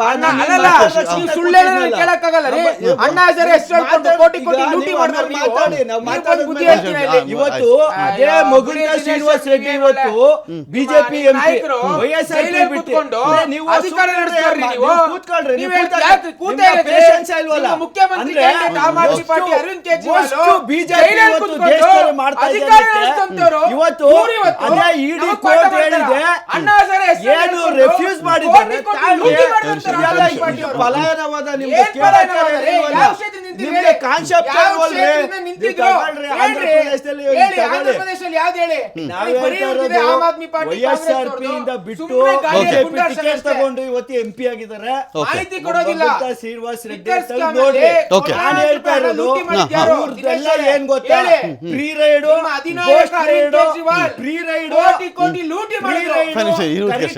ಪ್ರೀ ರೈಡ್ ಕರೆದಾಗ ಅವ್ರು ಬರ್ಲಿಲ್ಲ, ದುಡ್ಡು ಕೊಡ್ಲಿಲ್ಲ. ಆಮೇಲೆ ಇನ್ನೊಂದು ಎಕ್ಸಾಂಪಲ್ ಕೊಟ್ಬಿಡ್ತೇನೆ. ಈಗೇನ್ ಇವರು ಎಲೆಕ್ಟ್ರಲ್ ಬಾಂಡ್ ಅದ್ರಲ್ಲಿ ಏನ್ ಆಕ್ಸೆಸ್ ಮಾಡಿದ್ರು ಗೊತ್ತಾ? IT CBI ED ಅವ್ರಿಗೆ ಆಕ್ಸೆಸ್ ಕೊಟ್ಬಿಟ್ಟಿದ್ರು. ಬ್ಯಾಂಕ್ ಅಲ್ಲಿ ಯಾರ್ಯಾರು ಫಂಡಿಂಗ್ ಕೊಟ್ಟಿದ್ದಾರೆ, ಬ್ಯಾಂಕ್ನವರು ಫಂಡಿಂಗ್ ಕೊಟ್ಟಿದ್ದಾರೆ ಅಂತ ಆ ಲಿಸ್ಟ್ ತಗೊಳ್ಳೋದು. ಅಪೋಸಿಷನ್ ಪಾರ್ಟಿಗೆ ಯಾರ್ಯಾರು ಫಂಡಿಂಗ್ ಮಾಡಿದ್ದಾರೆ. ಎಲೆಕ್ಟ್ರಲ್ ಬಾಂಡ್ ಕಂಪ್ಲೀಟ್ಲಿ ಕ್ಲೋಸ್ಡ್ ಅಲ್ಲ, ಅದು IT CBI ED ಅವ್ರಿಗೆ ಆಕ್ಸೆಸ್ ಅಂತ ಅವ್ರಾಗ ಆಕ್ಸೆಸ್ ಮಾಡ್ಕೊಳ್ಳೋದು. ಯಾರ್ಯಾರು ಫಂಡಿಂಗ್ ಮಾಡಿದ್ರು ಸುಪ್ರೀಂ ಕೋರ್ಟ್ ಆರ್ಡರ್ ಇರೋದು.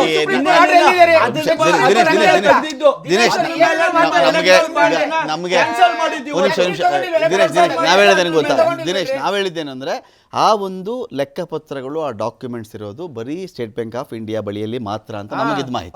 ಸ್ಟೇಟ್ ಬ್ಯಾಂಕ್ ಆಫ್ ಬಳಿ ಅವರು ಬಹಿರಂಗ ಪಡಿಸಬೇಕು, ನಂಗೆ ಅಷ್ಟು ದಿನ ಬೇಕಾದ್ರೆ ಇಷ್ಟು ದಿನ ಬೇಕಾಗುತ್ತೆ ಅಂದಾಗ ಈ ಶನಿವಾರ ಮಧ್ಯಾಹ್ನದ ಒಳಗಡೆ ಅದು ರಿಲೀಸ್ ಆಗ್ಬೇಕು ಅಂತ ಹೇಳಿದ್ರು, ಬಿಡುಗಡೆ ಮಾಡಿದ್ರು. ಅವಾಗ ಆಕ್ಸೆಸ್ ಇದ್ದಿದ್ದು IT ಅವ್ರಿಗೆ, ಇದು IT ನನಗೆ ಗೊತ್ತಿಲ್ಲ, ನನಗೆ ಗೊತ್ತಿಲ್ಲ. ಚೆಕ್ ಮಾಡಿ ಅವ್ರು ಆಕ್ಸೆಸ್ ಮಾಡ್ಕೊಂಡು ಹೋಗ್ಬಿಟ್ಟು ಯಾರ್ಯಾರಿಗೆ ಫಂಡ್ ಮಾಡಿದ್ದಾರೆ ಅವ್ರ ಮೇಲೆ ರೈಡ್ ಮಾಡ್ತಿದ್ರು.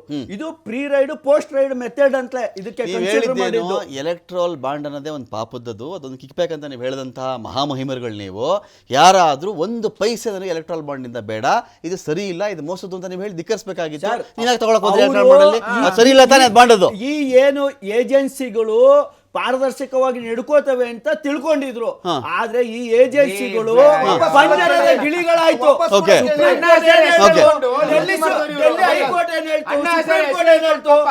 ಇಡೀ ಒಂದು ಪಂಜರದ ಗಿಳಿ, ಅವರು ಪಂಜರದ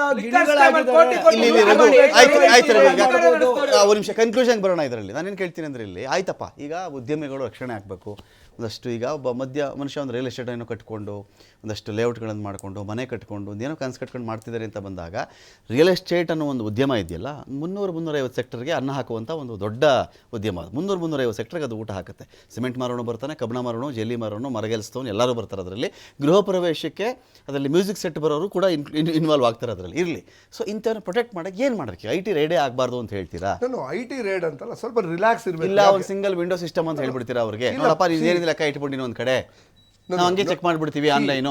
ನಿಜವಾಗ್ಲೂ ಜನಗಳು ಯಾಕೆ ಎಲ್ಲೂ ಅವ್ರ ಮನೆಗೆ ಬರಲೇಬಾರ್ದು ಅಲ್ಲ, ನಾನು ಕೇಳ್ತಾ ಇರೋದು, ಉದ್ಯಮಿಗಳು ಯಾಕೆ ಇದನ್ನ ತೆರಿಗೆನ ಕಮ್ಮಿ ಕಂಟ್ರೋಲ್ ಮಾಡ್ತಾರೆ ಅಥವಾ ಕಟ್ಟೋದಿಲ್ಲ ಅಂತ? ಯಾಕೆ ಅಂದ್ರೆ ಅಷ್ಟೊಂದು ತೆರಿಗೆ ಇದೆ ದೇಶದಲ್ಲಿ.